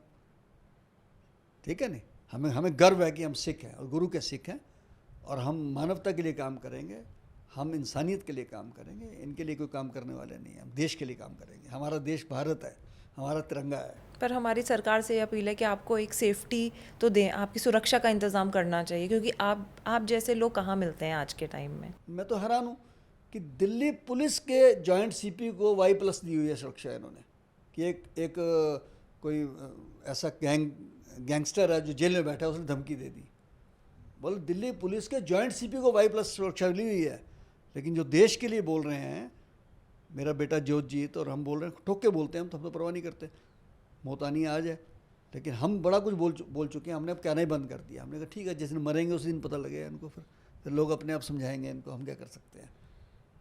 ये आपको खतरा है, आपके मंत्री को खतरा है, आपके एडमिनिस्ट्रेशन को खतरा है, लेकिन जो देश के लिए कुछ कर रहे हैं, जिनके पास कोई साधन नहीं है। अब आप देखिए ना, मैं एम्बुलेंस से चला रहा हूँ, हमने कभी डीजल का खर्चा नहीं लिया, कभी पेट्रोल का नहीं लिया हमने, कोई पार्किंग तक के तो पैसे दे रहे हैं, इससे ज़्यादा और क्या बात होगी जी। पर आपको तो मदद मिलनी चाहिए, आप इतना देखिए, नेक काम कर रहे हैं। मैं भाई मानता हूँ देखिए, आपकी बात। सेवा और एक निष्काम भाव से सेवा। नहीं, मुझे खुशी है इस बात की कि जब मुझे पद्मश्री मिला, मैंने माननीय प्रधानमंत्री जी को कहा, प्रधानमंत्री जी ने उसी दिन एक्शन लिया और डीडीए की जिम्मेदारी लगा दी। डीडीए के वही ढाक के 3 पात कहने लगे, शंटी जी हम दे ही नहीं सकते, जगह अलॉट ही नहीं कर सकते। इतनी खाली जगह है, कहीं पे नहीं भी दे कर सकते। सकते हैं। इवन देन किराए पे भी जो किराया आगे बढ़ाना पड़ता है उसमें भी 2-2 साल लगा देते हैं वो। और आप बिलीव नहीं करेंगे, अभी मेरे को लेटर भेज दिया कि 24 लाख रुपया 1 साल का देना पड़ेगा आपको किराया। 24 लाख रुपया जितने की एम्बुलेंस आती है। और मैं आपको दावे से कहता हूँ कि डीडीए के ज़्यादा नहीं तो 2 करोड़ एकड़ जगह यमुना पार में लोगों ने घेरी हुई है ऐसे ही, जैसे मैंने भी एक स्कूल का जिक्र किया था, ऐसे 2 करोड़ एकड़ जगह कह रहा हूँ मैं आपको। लेकिन नहीं, उनको परवाह नहीं है।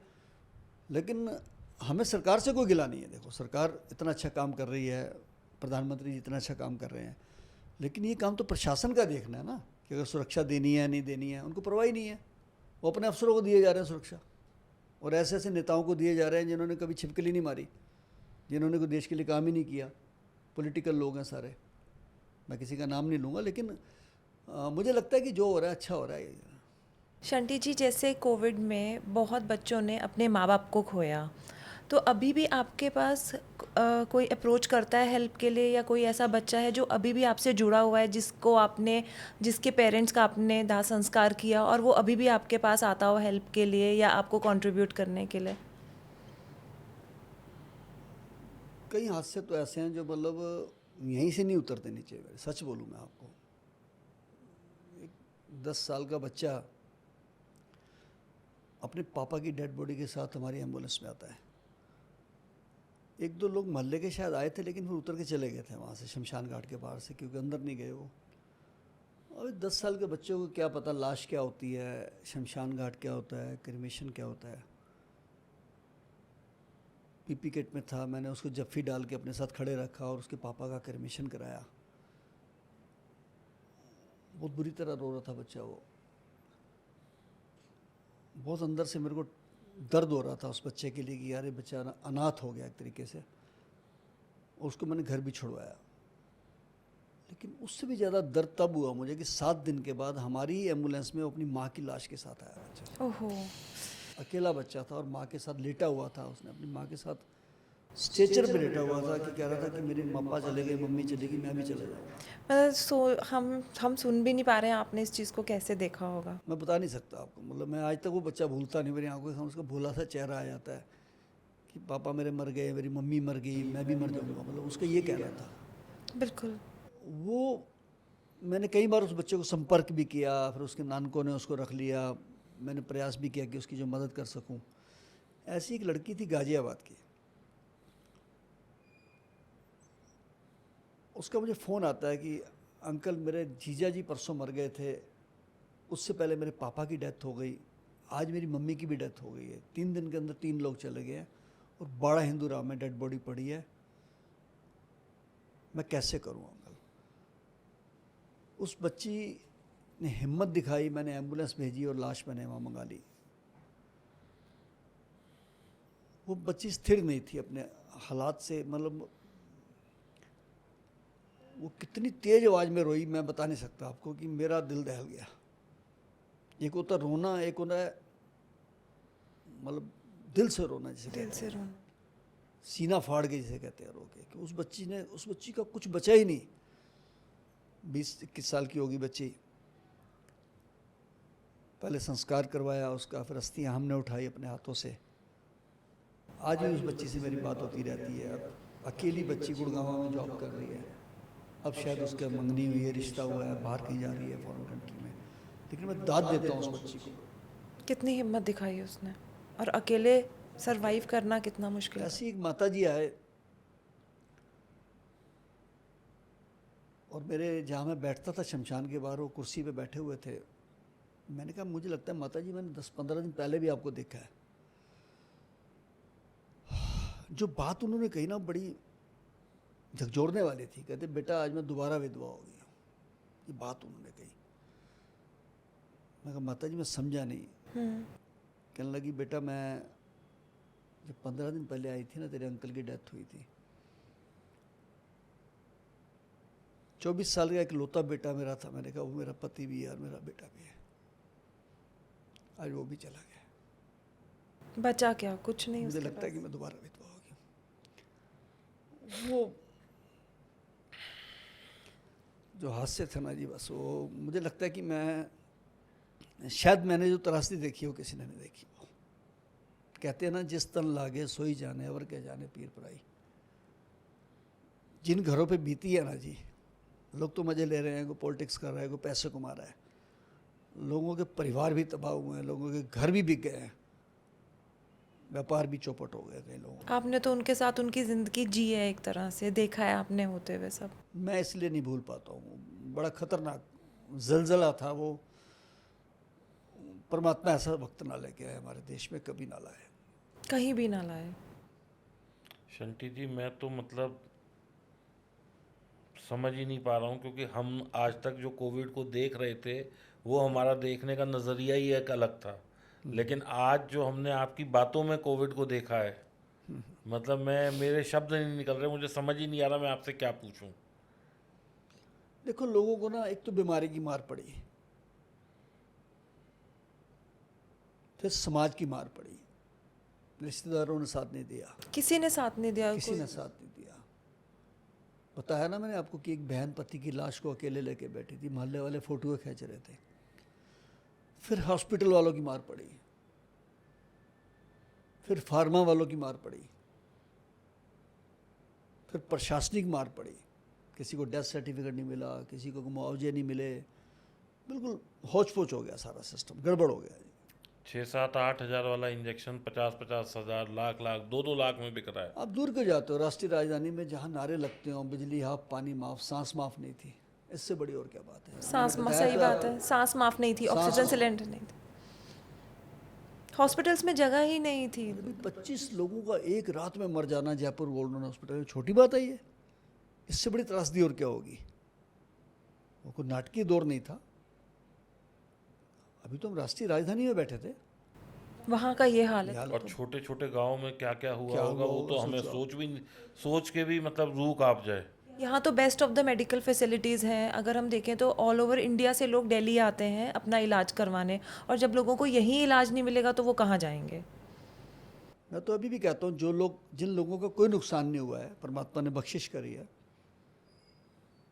उन लोगों का साथ देना चाहिए, जिनके परिवार के लोग भी गए हैं, जिनके बिजनेस भी गए हैं, जिनके पास कुछ नहीं है। हमें साथ देना चाहिए उसको, चाहे वो किसी की बच्ची की शादी करा दें, चाहे किसी को रहने का वसीला बना दें, अपने घर में अपना लें। कुछ भी करें, कुछ भी करें, करना पड़ेगा ये आपको। तो शंटी जी, जैसे आप जो भी आपने हमें बताया, आपने क्या किसी और प्लेटफॉर्म पे भी ये सब बताया है, या कुछ आपका ऐसा है जो कि नेशनल टीवी पे या नेशनल चैनल्स पर है, जिससे कि लोगों को आपने जो किया है वो पता चले, ताकि उन्हें भी एक इंस्पिरेशन मिले और वो भी आगे बढ़कर देश की सेवा के लिए कार्य करें? दुनिया का कोई चैनल बचा नहीं है, दुनिया का कह रहा हूँ मैं, देश का नहीं कह रहा हूँ मैं, जिन्होंने मेरा इंटरव्यू ना लिया हो। और मैं सब जगह दो बातें बोलता हूँ कि ये तो प्रकोप था जी, कहर था जी, आगे के लिए हमें तैयारी कर लेनी चाहिए। जितने भी लोग हम अपने धार्मिक स्थलों पे पैसा लगाते हैं, लगाएं, कोई बात नहीं, हमारी आस्था है, लेकिन जिस प्रकार उनके अंदर पहले हम किसी की शादी होती थी बर्तन रखते थे, बिस्तरे रखते थे, आज उन सब धार्मिक स्थलों को कंसंट्रेटर रखने चाहिए, ऑक्सीजन सिलेंडर रखने चाहिए। और एक धार्मिक स्थल एक एम्बुलेंस क्यों नहीं अफोर्ड कर सकता?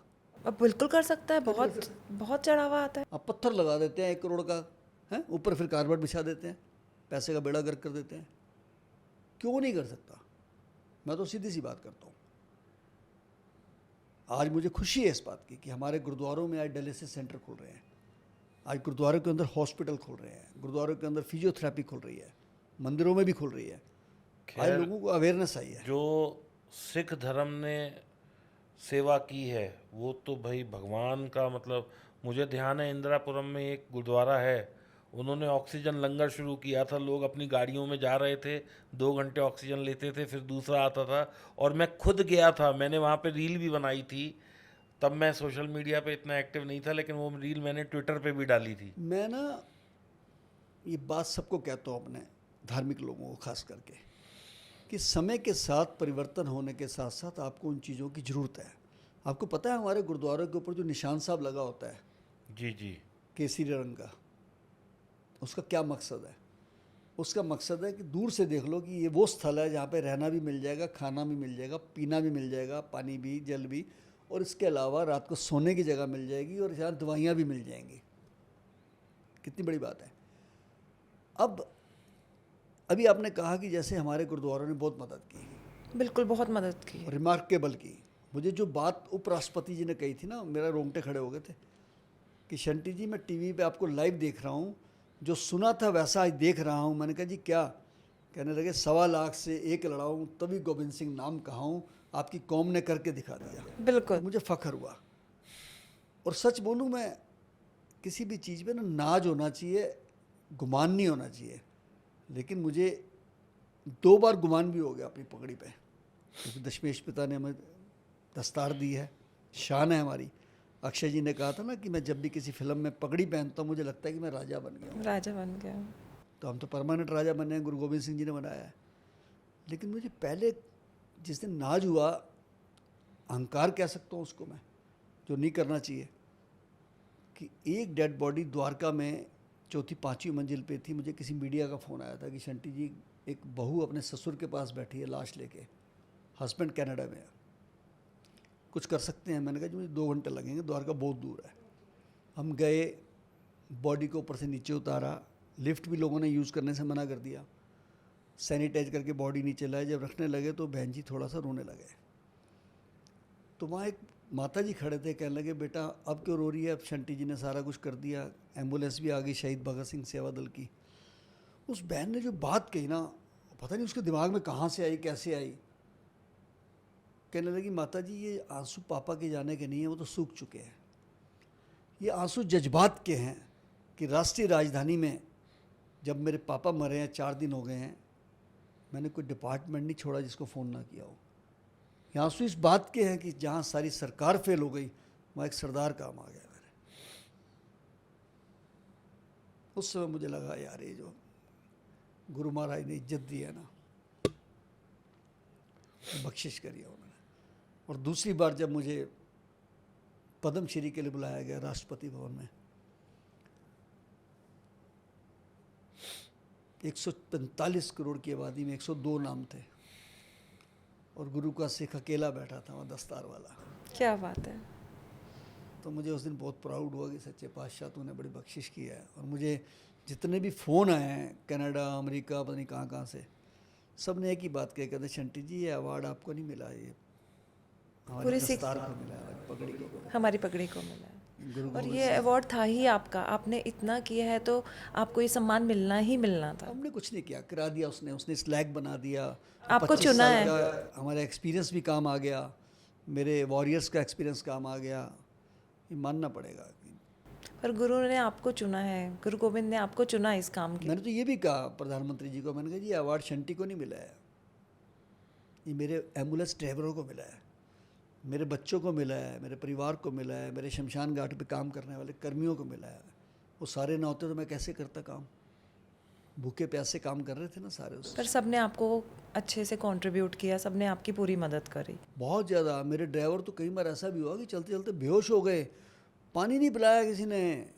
एक दुकान के बाहर गाड़ी खड़ी करी उसने, प्यास लग रही थी, वो शटर बंद करके भाग गया, कह रहा लाश वाली गाड़ी आ गई है, और मेरा ड्राइवर बेहोश हो गया। मुझे किसी का फ़ोन आया कि आपकी गाड़ी स्टार्ट खड़ी है, ड्राइवर बीच में पड़ा हुआ बेहोश पड़ा है, और 5 लाशें थी गाड़ी के अंदर। हम सारे भागे वहाँ पे भी, क्या हो गया? देखा तो जाके 5 लाशें हैं। ड्राइवर को पानी वानी के छींटे मारे, पानी पिलाया, कह रहा जी प्यास बड़ी लगी थी, पानी कहीं मिल नहीं रहा था। एक दुकान पे गाड़ी खड़ी की, दुकान बंद करके भाग गया। मतलब ये हालात बन चुके थे। क्या टाइम था कि बंदा पानी के लिए भी तरस रहा है। हाँ, मतलब हवा और पानी जो कहा जाता है कि 2 आदमी की, मतलब जो हमें नेचर ने दिया है उस पे भी टोटे पड़ जो गए। गुरु ग्रंथ साहब में लिखा था प्रत्यक्ष हुआ। गुरु ग्रंथ साहब में लिखा है पवन गुरु पानी पिता माता धरत मात। मतलब पवन को उन्होंने गुरु कहा था और पानी को पिता कहा था। इन दोनों चीज़ों के लोग तरस गए ना। आज इन चीज़ों को गंदा करके हम लोग तरस रहे हैं ना। आज जो गर्मी बढ़ रही है, क्यों बढ़ रही है? पेड़ काटते जा रहे हैं।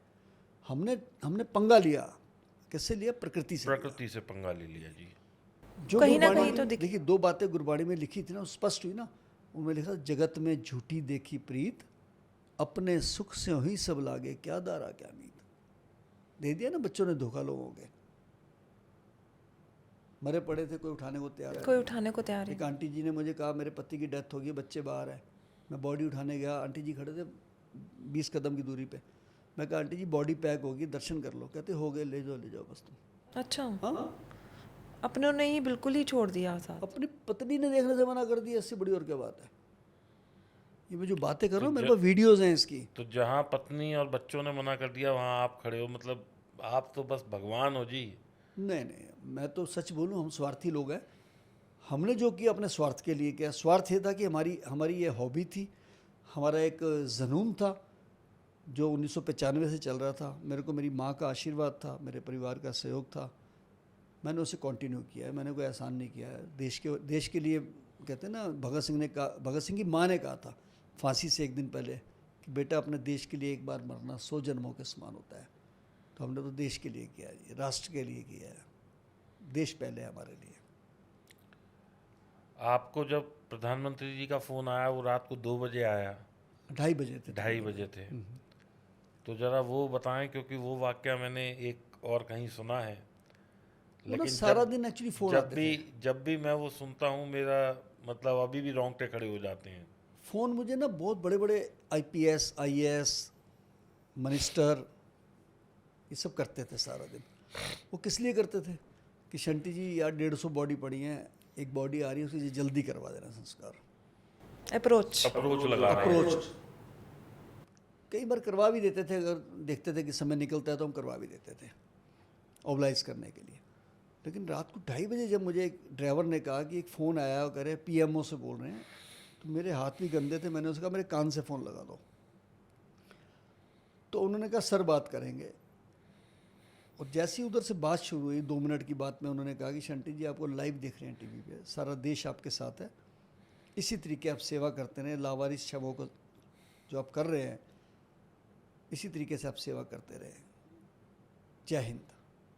मैंने कहा सर कौन बोल रहे? कह रहे मैं नरेंद्र मोदी बोल रहा हूँ। आप स्पीचलेस हो गए होंगे। अरे मेरे रोंगटे खड़े हो गए। और उसके बाद मैं सोचता रहा 15 मिनट, यार ये सपना तो नहीं था कि प्रधानमंत्री जी मुझे फ़ोन कर रहे हैं। फिर मुझे एक बात याद आई यार कि मैंने सुना था, हमारे संत मस्कीन जी कहते थे कि जिस वृक्ष ने आसमान को छूना है उसको अपनी जड़ें पाताल में ले जानी होंगी। तो प्रधानमंत्री देश के प्रधान सेवक हैं, उन्होंने इतने नीचे तक ग्रास रूट में जाके देखा एक कार्यकर्ता काम कर रहा है और फ़ोन करा मेरे को। मेरी किस्मत है। और शायद यही एक कारण है कि देश के उन्होंने कोने कोने में ध्यान दिया, होम मिनिस्टर सड़क पे उतरे, शायद इसीलिए लोग बचे। बाकी कंट्री में तो तीसरा दौर भी आया ना, चौथा भी आया, पांचवा भी आया। हम लोग के यहाँ पर हमारे यहाँ 2 के बाद कम हुआ काम। कम हो गया। जबकि ये था उस टाइम लोग ये कह रहे थे कि इंडिया का हाल सबसे ज़्यादा बुरा होने वाला है क्योंकि यहाँ की पॉपुलेशन बहुत ज़्यादा है। बट हम लोग कई कंट्रीज से फिर भी संभल गए, हमारे यहाँ पे फिर भी चीज़ें संभल गई थी। अब देखिए इसमें थोड़ा सा मैं बताऊंगा। जैसे हमारे पास एम्बुलेंसेस थी ना, तो हमारे पास 25 साल का एक्सपीरियंस था। लेकिन जहाँ जहाँ ऑक्सीजन के लंगर लगाए गए वहाँ थोड़ी दिक्कत आई। वो टेक्निकल है, वो आगे से नहीं आनी चाहिए। मैं इसलिए कह रहा हूँ, मैं किसी की बुराई नहीं कर रहा हूँ। मैं कहता हूँ उन्होंने मानवता का काम किया, उन्होंने मिसाल कायम करी जो उनके बस में था। बट हुआ क्या, ऑक्सीजन लगाना एक बहुत टेक्निकल काम है। मैं 29 साल होने वाले हैं, मैंने आज तक किसी को ऑक्सीजन नहीं लगाई। और मैं अपने ड्राइवरों को भी कहता हूँ कि कोई पेशेंट वहाँ जाएगा ना, आप ऑक्सीजन नहीं लगाएंगे, पेशेंट को बोलिए आप लगवाइए, आप उतरवाइए। क्योंकि अगर आपके शरीर को 90 ऑक्सीजन चाहिए और वो 100 हो गई तब आप मर जाएंगे, अगर वो 70 रहेगी तब मर जाएंगे। हुआ क्या उस समय कई जगह पे, हमारे जगह पे लोगों ने ऑक्सीजन बड़े बड़े सिलेंडर, वो जो इंडस्ट्री वाले थे कर तो बेचारे सेवा रहे थे, पैसे तो ले नहीं रहे थे, लेकिन उसके लगाने की टेक्निक नहीं आती थी उनको, कितनी उनको देनी है, मीटर क्या बोल रहा है। आपने देखा नहीं लोगों को ब्लैक फंगस हुई, क्यों हुई? और जो जंग खाए हुए सिलेंडर थे वो भी ऑक्सीजन अंदर चली गई, उसने लंग्स फाड़ दिए लोगों के, आँखों में से खून आ गया, ये हालात बन गए। इसलिए मैंने तो सबको कहना शुरू कर दिया है, अब ड्राइवरों को भी, हमारे धार्मिक स्थलों में भी, कि आप अपने 4-4 6-6 बंदों को ट्रेंड करें ऑक्सीजन लगाने के लिए। इसका कोर्स है, छोटा सा है, अब CPR करने का कोर्स है, जैसे किसी की जान बचानी है, हाँ जी। तो कितनी देर का कोर्स है वो? 5-10 मिनट का, 20 मिनट का, सीख लो ना, क्या जाता है। मैंने बचाया अपना T3 पे, मैं मद्रास जा रहा था, ये 12 साल पुरानी बात है। तो जैसे ही मैं सिक्योरिटी चेक करके अंदर गया तो एक बुजुर्ग गिरे पड़े। वो बड़ी मज़ेदार बात है कि सारे लोग अपनी टचियाँ लेके जा रहे हैं, बुजुर्ग गिरा पड़ा है। एक पुलिस वाला उनके पास खड़ा था, CISF वाला, वो ऐसे देख रहा है, ऐसे देख रहा है, ऐसे देख रहा है, 1-2 लोग वीडियो बना रहे हैं। अच्छा, मुझे नॉलेज थी CPR की, मैंने अपना सामान रखा, मैंने अपना काम शुरू कर दिया। मेरे साथ 2 सज्जन और थे जो जा रहे थे, कहते शंटी जी जल्दी करो फ्लाइट में। कहा मैं दूसरी फ्लाइट में आ जाऊँगा, आप जाओ। कहते क्या मतलब? मैंने कहा भैया इंसान की ज़िंदगी से बड़ी क्या चीज़ है। और मेरे वो 10 मिनट काम आ गए जी। 10-11 मिनट के बाद मैंने उनको अपने मुंह से भी उनको श्वास दिया और फिर दोबारा किया, फिर दोबारा किया, तो मुझे लगा हरकत आ गई है उनके अंदर, शरीर के अंदर। तो इतनी देर में फिर उनकी एम्बुलेंस भी आ गई एयरपोर्ट वालों की। फिर मैंने कहा जी मैं आप जा सकता हूँ? कहते हैं हाँ, आपका सिक्योरिटी चेक हो गया, आप अंदर से अंदर जा सकते हैं, फ़्लाइट आपकी 2.5 घंटे बाद दूसरी है। मैं चला गया, मैंने नंबर ले लिया था, बाद में पता किया अगर बच गए। बच गया। शुक्र है लेकिन परमात्मा का। लेकिन ज्ञान ना होने की वजह से, अभी परसों 2 number gate Yamuna sports complex में मियाँ बीबी दोनों सैर कर रहे थे बेचारे, विजय कुमार जी थे, गिर गए एकदम से। मुझे फ़ोन आया, मैं भागा, 7-8 मिनट में पहुंच गया, लेकिन इन बिटवीन उनको पुष्पांजलि लेके भी गए। एक सज्जन ने अपनी कार की भी मदद करी, लेकिन CPR नहीं मिला उस समय। इसकी नॉलेज सरकार को चाहिए, हर जगह दें। जितने भी हमारे हेल्थ डिपार्टमेंट वाले, जहाँ भी खास करके पब्लिक प्लेस हैं, चाहे वो जिम है, चाहे आपके स्पोर्ट्स कॉम्प्लेक्स हैं, चाहे थिएटर हैं, चाहे शॉपिंग सेंटर है, यहाँ पर CPR की तो व्यवस्था होनी भी चाहिए और लोगों को इसकी ट्रेनिंग भी देनी चाहिए। स्टाफ को ट्रेन करना चाहिए, वहाँ पे 2-1 बंदे ऐसे होने Yes. चाहिए जिन्हें आता हो। मैंने अपने सारे स्टाफ की ट्रेनिंग कराई है, आपके सारे स्टाफ को सारे स्टाफ की, CPR की भी कराई है, ऑक्सीजन के सिलेंडर की भी कराई है। क्योंकि वो वाला काम ना हो जाए ना कि गलत किसी को चाहिए तो 70 है, हम दे रहे हैं 100, तो मर जाएगा वो तो। मुझे याद है एक डेड बॉडी उठाने गया मैं बलदेव पार्क, तो सज्जन का फ़ोन आया, मेरे पापा की बॉडी ऊपर पड़ी है 4थे महल्ले पे। मैंने कहा साथ चलो, कह रहा है मैं ऊपर नहीं चढ़ सकता। मैं ऊपर गया, पतला सा मकान 25 गज का होगा। ऊपर गए तो बॉडी नीचे गिरी पड़ी थी और बॉडी अकड़ी पड़ी थी। मैंने ऊपर से मोबाइल किया, मैं कहा भाई साहब बॉडी तो अकड़ी पड़ी है, आप ऊपर कब आए थे? कह रहा अभी 4 दिन पहले तो मैं ऑक्सीजन का सिलेंडर लगा के आया हूँ। बताओ 4 दिन को सिलेंडर चलता है जी? मतलब ऐसे हो गया जैसे मैं खाना दे आया था हाँ, 4 दिन पहले, वो एटीट्यूड। 4 दिन पहले तो कह रहा पापा को ऑक्सीजन लगा के आया हूँ। बोलो 4 घंटे नहीं चलता जो सिलेंडर, आप 4 दिन पहले लगा के आए हैं। तो ये हालात लोगों को पता भी कुछ नहीं था, सच बोलूँ मैं। हमारे यहाँ नॉलेज बहुत कम है, हमारे यहाँ नॉलेज नहीं दिया। हमारे मोबाइल सबको पता है मोबाइल कैसे चलाना है, उस पर रील्स कैसे देखनी है। अब किसी को बोलो BP चेक करके दिखा, नहीं कर पाएगा। बोलो ECG करके दिखा, नहीं कर पाएगा। क्योंकि ये चीज़ें छोटी छोटी आनी चाहिए ना हमको, क्यों नहीं आनी चाहिए? जब हमारा 1 साल का बच्चा मोबाइल चला लेता है तो ये चीज़ें क्यों नहीं सीख सकता? वो सीख सकता है, लेकिन ये साधन कौन देगा? प्रशासन देगा, हेल्थ डिपार्टमेंट देगा, देना चाहिए ना। भाई स्कूल में वैसे मैं आपकी बातें सुन के मुझे ऐसा लग रहा है कि हम मतलब ये हिस्ट्री इतनी पढ़ते हैं कि कौन आया, किसने इंडिया पे इन्वेजन किया, क्या किया, मुग़ल का पूरा वो पढ़ते हैं, जो कि हम कभी आगे यूज़ नहीं है हमारे लिए। लेकिन अगर इस तरह की कोई मानवता की चीज़ें सिखाई जाएं जिससे कि किसी की जान बच सके या किसी का भला हो सके, या मेरे को तो आज आपकी बात सुन के लग रहा है कि स्कूल में एक पीरियड सोशल वर्क का भी होना चाहिए जिसमें बच्चों को ये सिखाया जाए कि और कुछ नहीं तो स्कूल को साफ़ ही करना है, किसी की मदद करनी है, या कहीं आस पड़ोस में झुग्गी झोंपड़ी है वहाँ कुछ देना है। अगर यही सिखाया जाए तो एक मानवता की चीज़ हम लोगों के अंदर होनी चाहिए। और शंटी भैया आज आपसे बात करके ना मतलब अपने ऊपर आज शर्म आ रही है कि हम तो मतलब किसी लायक ही नहीं, ज़िंदगी में हमने कुछ किया ही नहीं है। नहीं ऐसा नहीं, हर इंसान अच्छा काम करता है अपने जीवन में, मौका तो ऊपर वाला देता है। अगर मुझे मौका ना मिलता, ये वाला कोविड ना आता, तो हम भी जीरो ही थे। फिर भी आप पहले से ही ये कार्य तो कर ही रहे थे। कर रहे थे, लेकिन ये बड़े स्तर पे हो गया और जीरो से हीरो बना दिया हमें।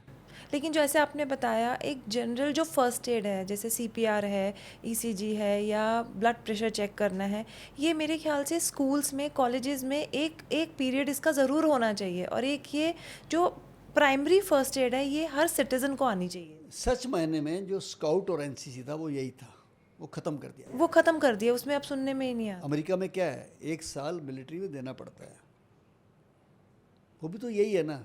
स्काउट NCC क्या था, यही कुछ तो था। हमें फायर फाइटिंग सिखाई जाती थी, हमें शूटिंग सिखाई जाती थी, शॉट कैसे मारने हैं, आग लगने पे क्या करना है, फिर सिविल डिफेंस आ गया, ये सारी चीज़ें थी, लेकिन ये धीरे धीरे ख़त्म हो गई है सारी। इस पे ज़्यादा हमें तवज्जो देना चाहिए।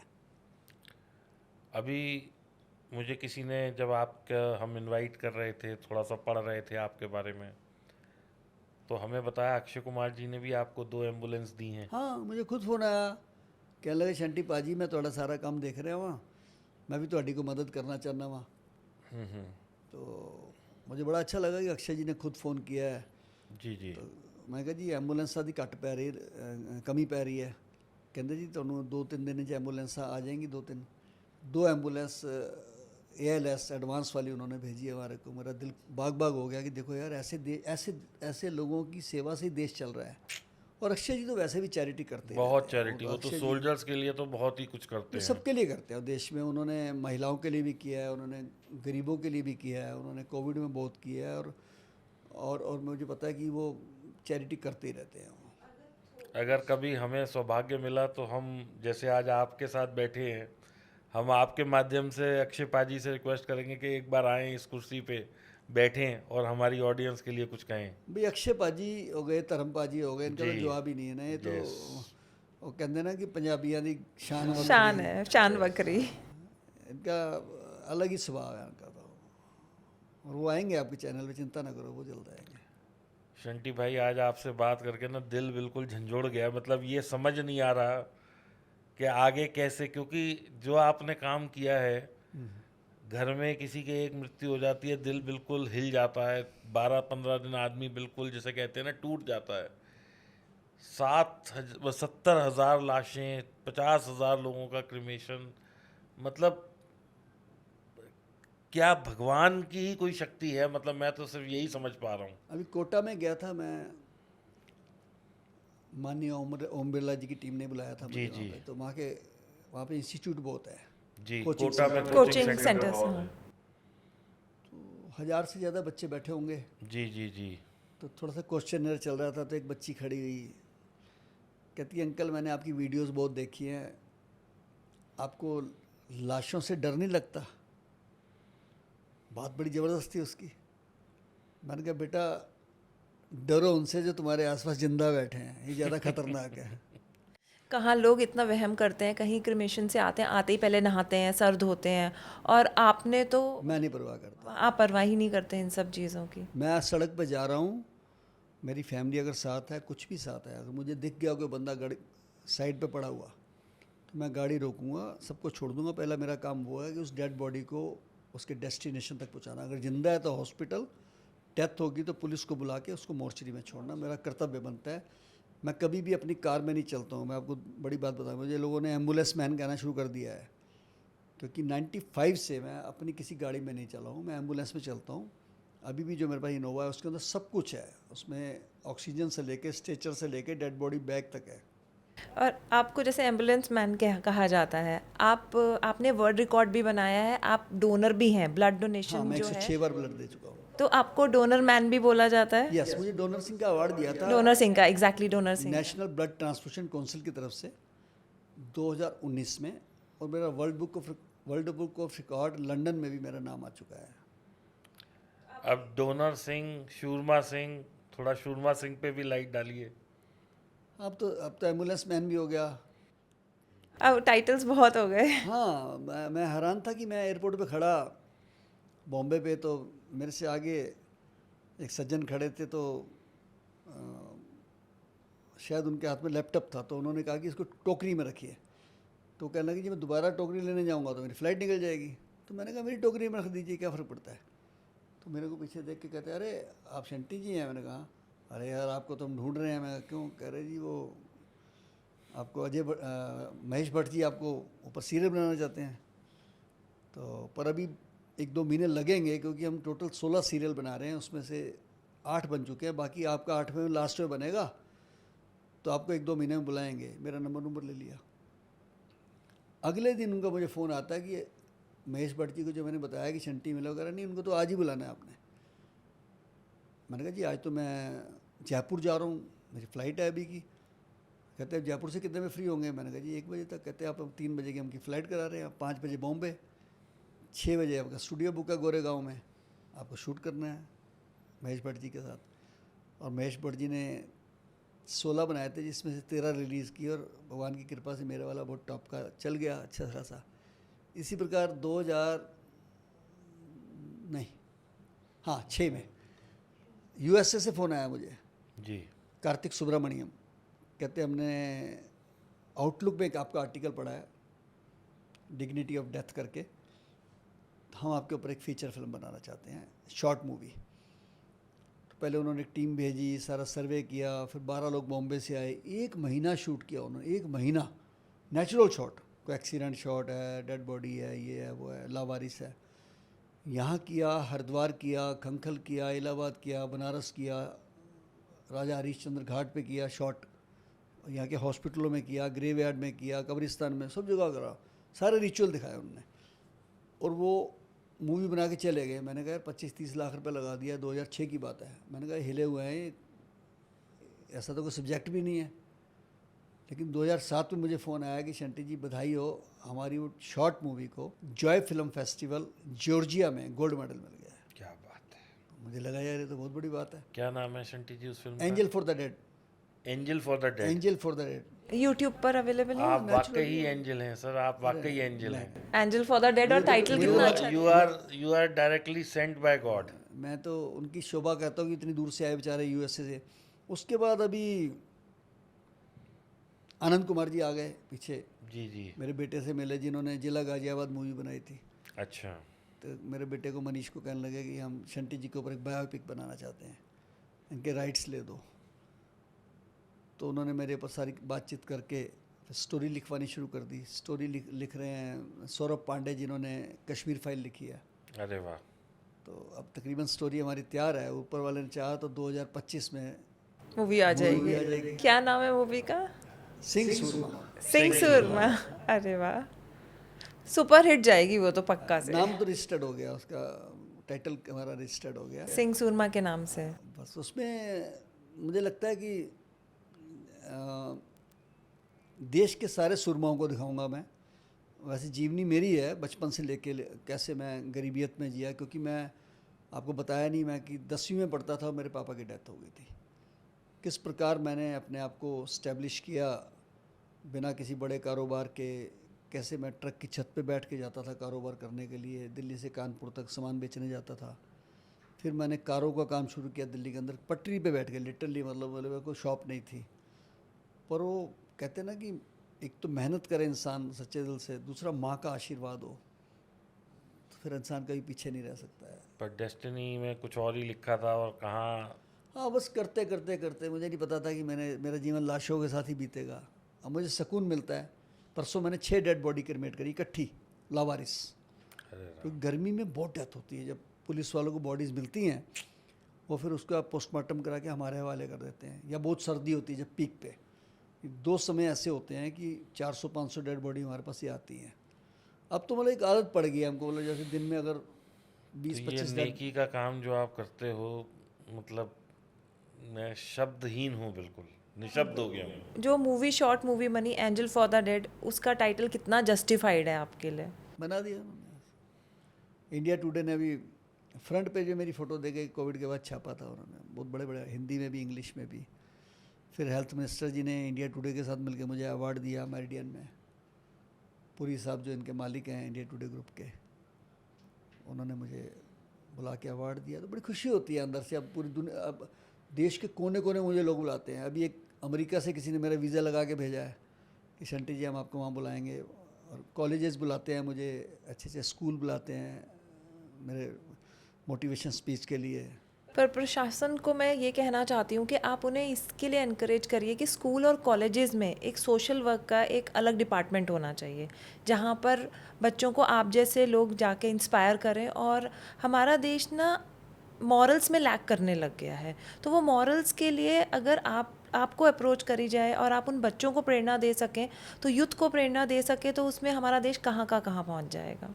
तकरीबन स्कूल कोशिश करते हैं, लेकिन आज चक्कर और हुआ है ना कि हॉस्पिटल की तरह स्कूल भी तो सब प्रोफेशनल हो गए हैं। अब भाई हमें एक शंटी जी नहीं, हमें 10 शंटी जी चाहिए कम से कम। होंगे। उसका कारण बता देता हूँ कि मैं जहाँ भी जाता हूँ, जिस स्टेट में भी, वहाँ टीमें तैयार कर रहा हूँ, और बहुत जल्दी, आपको बहुत जल्दी बता रहा हूँ मैं आपको, अटक से लेके कटक तक, कश्मीर से कन्याकुमारी तक आपको शहीद भगत सिंह सेवा दल की शाखाएं मिलेंगी। क्या बात है, क्या बात है। और शिव खेड़ा जी कहते थे ना कि जीतने वाले कोई अलग काम नहीं करते हैं, वो हर काम अलग ढंग से करते हैं। बस अलग ढंग से करते हैं। हम लगे हुए हैं अपने ढंग से। अब मैं जो काम मैं बिना पढ़े लिखे कर रहा हूँ, मेरा बेटा लंदन से कोर्स करके आया है, मेरा छोटा बेटा जोजीत मास्टर करके आया है डिजास्टर मैनेजमेंट में, डिजास्टर मैनेजमेंट में। यस, अच्छा, ये कोर्सेज भी होते हैं, डेड बॉडी मैनेजमेंट भी कवेंट्री होते हैं। यूनिवर्सिटी से करके आया है। तो फ़र्क आ गया ना समय में।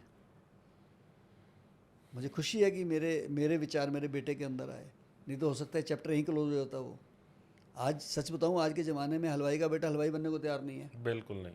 इंडस्ट्री का बच्चा वो कहता नहीं, मैं तो फिल्म में जाऊंगा। कोई कुछ कह रहा है, कोई कुछ कह रहा है, लेकिन मुझे खुशी है कि मेरे दोनों बच्चे मेरा साथ देते हैं। आपकी लेगेसी को आगे फॉरवर्ड करें। एक ने ये कोर्स किया, दूसरे ने सोशल मीडिया का किया, वो मेरे को सोशल मीडिया पर प्रचारित करता रहता है। मेरे और मेरे बेटे के 20 लाख से ज़्यादा फॉलोअर हैं फेसबुक के ऊपर, छोटी बात नहीं है। आप जैसे पॉडकास्ट करने वाले मुझे बुला रहे हैं, इतने बड़े लोग। हमारा सम्मान है जो आज आप यहाँ आए हैं, ये हमारा सम्मान है, ये हमारी ऑडियंस का सम्मान है कि मतलब देखिए, बड़े लोगों को बुलाना तो एक अलग है, लेकिन आप जैसी शख्सियत जिसने लोगों के लिए इतना काम किया है, मतलब आज हम सम्मानित हैं कि आप यहाँ बैठे हैं। मैं आपके ऑडियंस को भी कहूँगा कि देखिए, आप बिजली नहीं आती है ना, तो आप अपने घर में इन्वर्टर लगाते हैं, पानी अच्छा ना आए तो आरओ लगाते हैं, सुरक्षा के लिए सीसीटीवी कैमरा लगाते हैं, तो आप प्रशासन पे डिपेंड तो नहीं करते ना। तो तैयार हो जाइए आगे से, कोविड ने आपको सिखा दिया है। जो करोड़ों रुपए के घर बनाते हैं, तो उसमें एक कंसंट्रेटर भी हो सकता है, ऑक्सीजन सिलेंडर भी हो सकता है, और एक एक मोहल्ले में, एक एक धार्मिक स्थल में, एक एक क्लब में एक एक एम्बुलेंस क्यों नहीं हो सकती है। ये करना पड़ेगा आपको ही करना पड़ेगा, तभी कुछ होगा आगे आके। लेकिन उसके बाद भी कुछ लोग जुड़ के, आप खुद नहीं, कईयों के पास साधन है, पैसे हैं, लेकिन वो उनको करना नहीं आता, तो वो शहीद भगत सिंह सेवा दल को हमको संपर्क कर सकते हैं। मेरे को कई बहनों का फ़ोन आता है कि शंटी जी मैं 10 संस्कार कराना चाहती हूँ, कितना खर्चा आएगा, तो हम उनको अकाउंट नंबर दे देते हैं, वो डाल देते हैं। अब बड़ी मज़ेदार बात देखिए कि 29 साल होने को हैं, शहीद भगत सिंह सेवा दल ने सरकारी फंड नहीं लिया आज तक 1 रुपया भी, ना दिल्ली गवर्नमेंट से, ना गवर्नमेंट ऑफ इंडिया से। ये छोटी बात नहीं है। तो आप हमें भी दीजिएगा अपना, जो आपने फ़ोन नंबर बोला है वो भी जी, हम मैं फ़ोन डिस्क्रिप्शन नंबर, में डाल मेरा देंगे, फ़ोन नंबर तो किसी को मैं और तो, हम अकाउंट नंबर भी डिस्क्रिप्शन में डाल देंगे, कोई क्यूआर मैं कोड है हम वो भी डाल वो भी देंगे, डाल दूँगा। ताकि जो कोई शंटी जी के साथ आप कार सेवा कर सकें वो हाँ, करिए। नहीं, कोई जिस कन्वेशन के लिए तरह कहता है, कोई एम्बुलेंस देना चाहता है, कोई कह रहा है जी मैं डायलिसिस मशीनें देना चाहता हूँ। सबके अलग अलग, जैसे होता क्या है ना, जैसे सपोज मेरे घर में मेरे पापा की डेथ डायलिसिस से हो गई, तो मुझे लगता है यार ये तो बहुत बड़ा सब्जेक्ट है, तो मैं औरों को तो बचाऊं। तो फिर मुझे फ़ोन करता है, शंटी जी 4 डायलिसिस मशीन आप हमारी तरफ से लगा दीजिए, क्योंकि मुझे अपने पापा की याद में। अब कईयों ने एम्बुलेंस के, अभी एक रोटरी क्लब की मैम, उनके अपने हस्बैंड के नाम से, डॉक्टर संगीता जी हैं, कल ही उन्होंने एम्बुलेंस दिया हमको, और 1 तारीख को मुहूर्त कर रहे हैं। रोटरी क्लब राजधानी है दिल्ली में। तो ऐसे लोग मुझे फ़ोन करते चलिए हैं। जी, हम संगीता जी को भी धन्यवाद देना चाहेंगे, और आपका तो जो मतलब सेवा है वो बस भाई मेरे से कोई भी आइडिया लेना चाहता है, मेरा फ़ोन राउंड दी क्लॉक चालू रहता है। मुझे पता है रात को कोई नजायज़ तो कोई फ़ोन करेगा नहीं, जिसको ज़रूरत होगी वही करेगा। तो मेरा फ़ोन नंबर है 8750674433। मेरा दूसरा नंबर है 9999979843। आप, हो सकता है हम किसी समय फ़ोन नहीं भी उठा सकते हैं, एम्बुलेंस चला रहे होते हैं, क्योंकि मैं ड्राइवरों पर डिपेंड नहीं करता, मैं खुद भी चला जाता हूँ। तो आप हमें व्हाट्सएप मैसेज छोड़ सकते हैं, और 24 घंटे हमारी सेवाएं आप प्राप्त कर सकते हैं। आप अपने क्षेत्र में अगर ये सेवा करना चाहते हैं, कोई बिहार बंगाल में बैठा है, यूपी में बैठा है, तो आप भी कर सकते हैं। हम आपको आइडिया दे सकते हैं, हम आपकी कहीं ना किसी तरीके से मदद भी करवा सकते हैं, अगर आप वाकई में काम करना चाहते हैं, क्योंकि मैन पावर भी तो होना बहुत ज़रूरी है जी। तो इसलिए मुझे खुशी है कि मैंने आज बड़े बड़े महानगरों में काम शुरू कर दिया है, और आने वाले समय में, जैसा मैंने बताया आपको, कश्मीर से कन्याकुमारी तक ये सेवाएँ मिलेंगी आपको। मतलब मैं सीधा कहूँगा, गॉड मैन या भगवान को तो हमने नहीं देखा, या कौन है भगवान, लेकिन आपकी जो सेवा है वो सच में रब तुल्य है। हैट्स ऑफ है। Salute to you. Salute to you. और मैं तो यही कह सकता हूँ कि सुख में तेरे साथ चलेंगे, दुख में सब मुख मोड़ेंगे, दुनिया वाले तेरे बनकर तेरा ही दिल तोड़ेंगे, देते हैं भगवान को धोखा, इंसान को क्या छोड़ेंगे, कसमें वादे प्यार वफा सब बातें हैं बातों का क्या, कोई किसी का नहीं है झूठे, नाते हैं नातों का। धन्यवाद, जय हिंद। तो दोस्तों, ये थे शंटी जी जिन्होंने हमें इतनी बातें बताई, हमारा दिल दहला दिया। और मैं जन कल्याण से यही रिक्वेस्ट करूँगा कि अगर कुछ भी सेवा कर सकें, कुछ भी आपके मन में हो कि आप करना चाहते हैं, तो एक व्यक्ति जो निष्काम भाव से इतनी सेवा कर रहा है, जहाँ लोग जाते हुए अपने आप को डरते हैं, कोई लाश को हाथ नहीं लगाना चाहता, 70,000 50,000 लाशों को मुखाग्नि देना कोई बड़े मतलब आसान बात नहीं है, बहुत जिगर कलेजे का काम है। तो अगर कुछ मदद कर कोई करना चाहे तो मैं डिस्क्रिप्शन लिंक में दिया हुआ है, वहाँ से कर सकते हैं। Thank you very much. Bharat Mata की जय।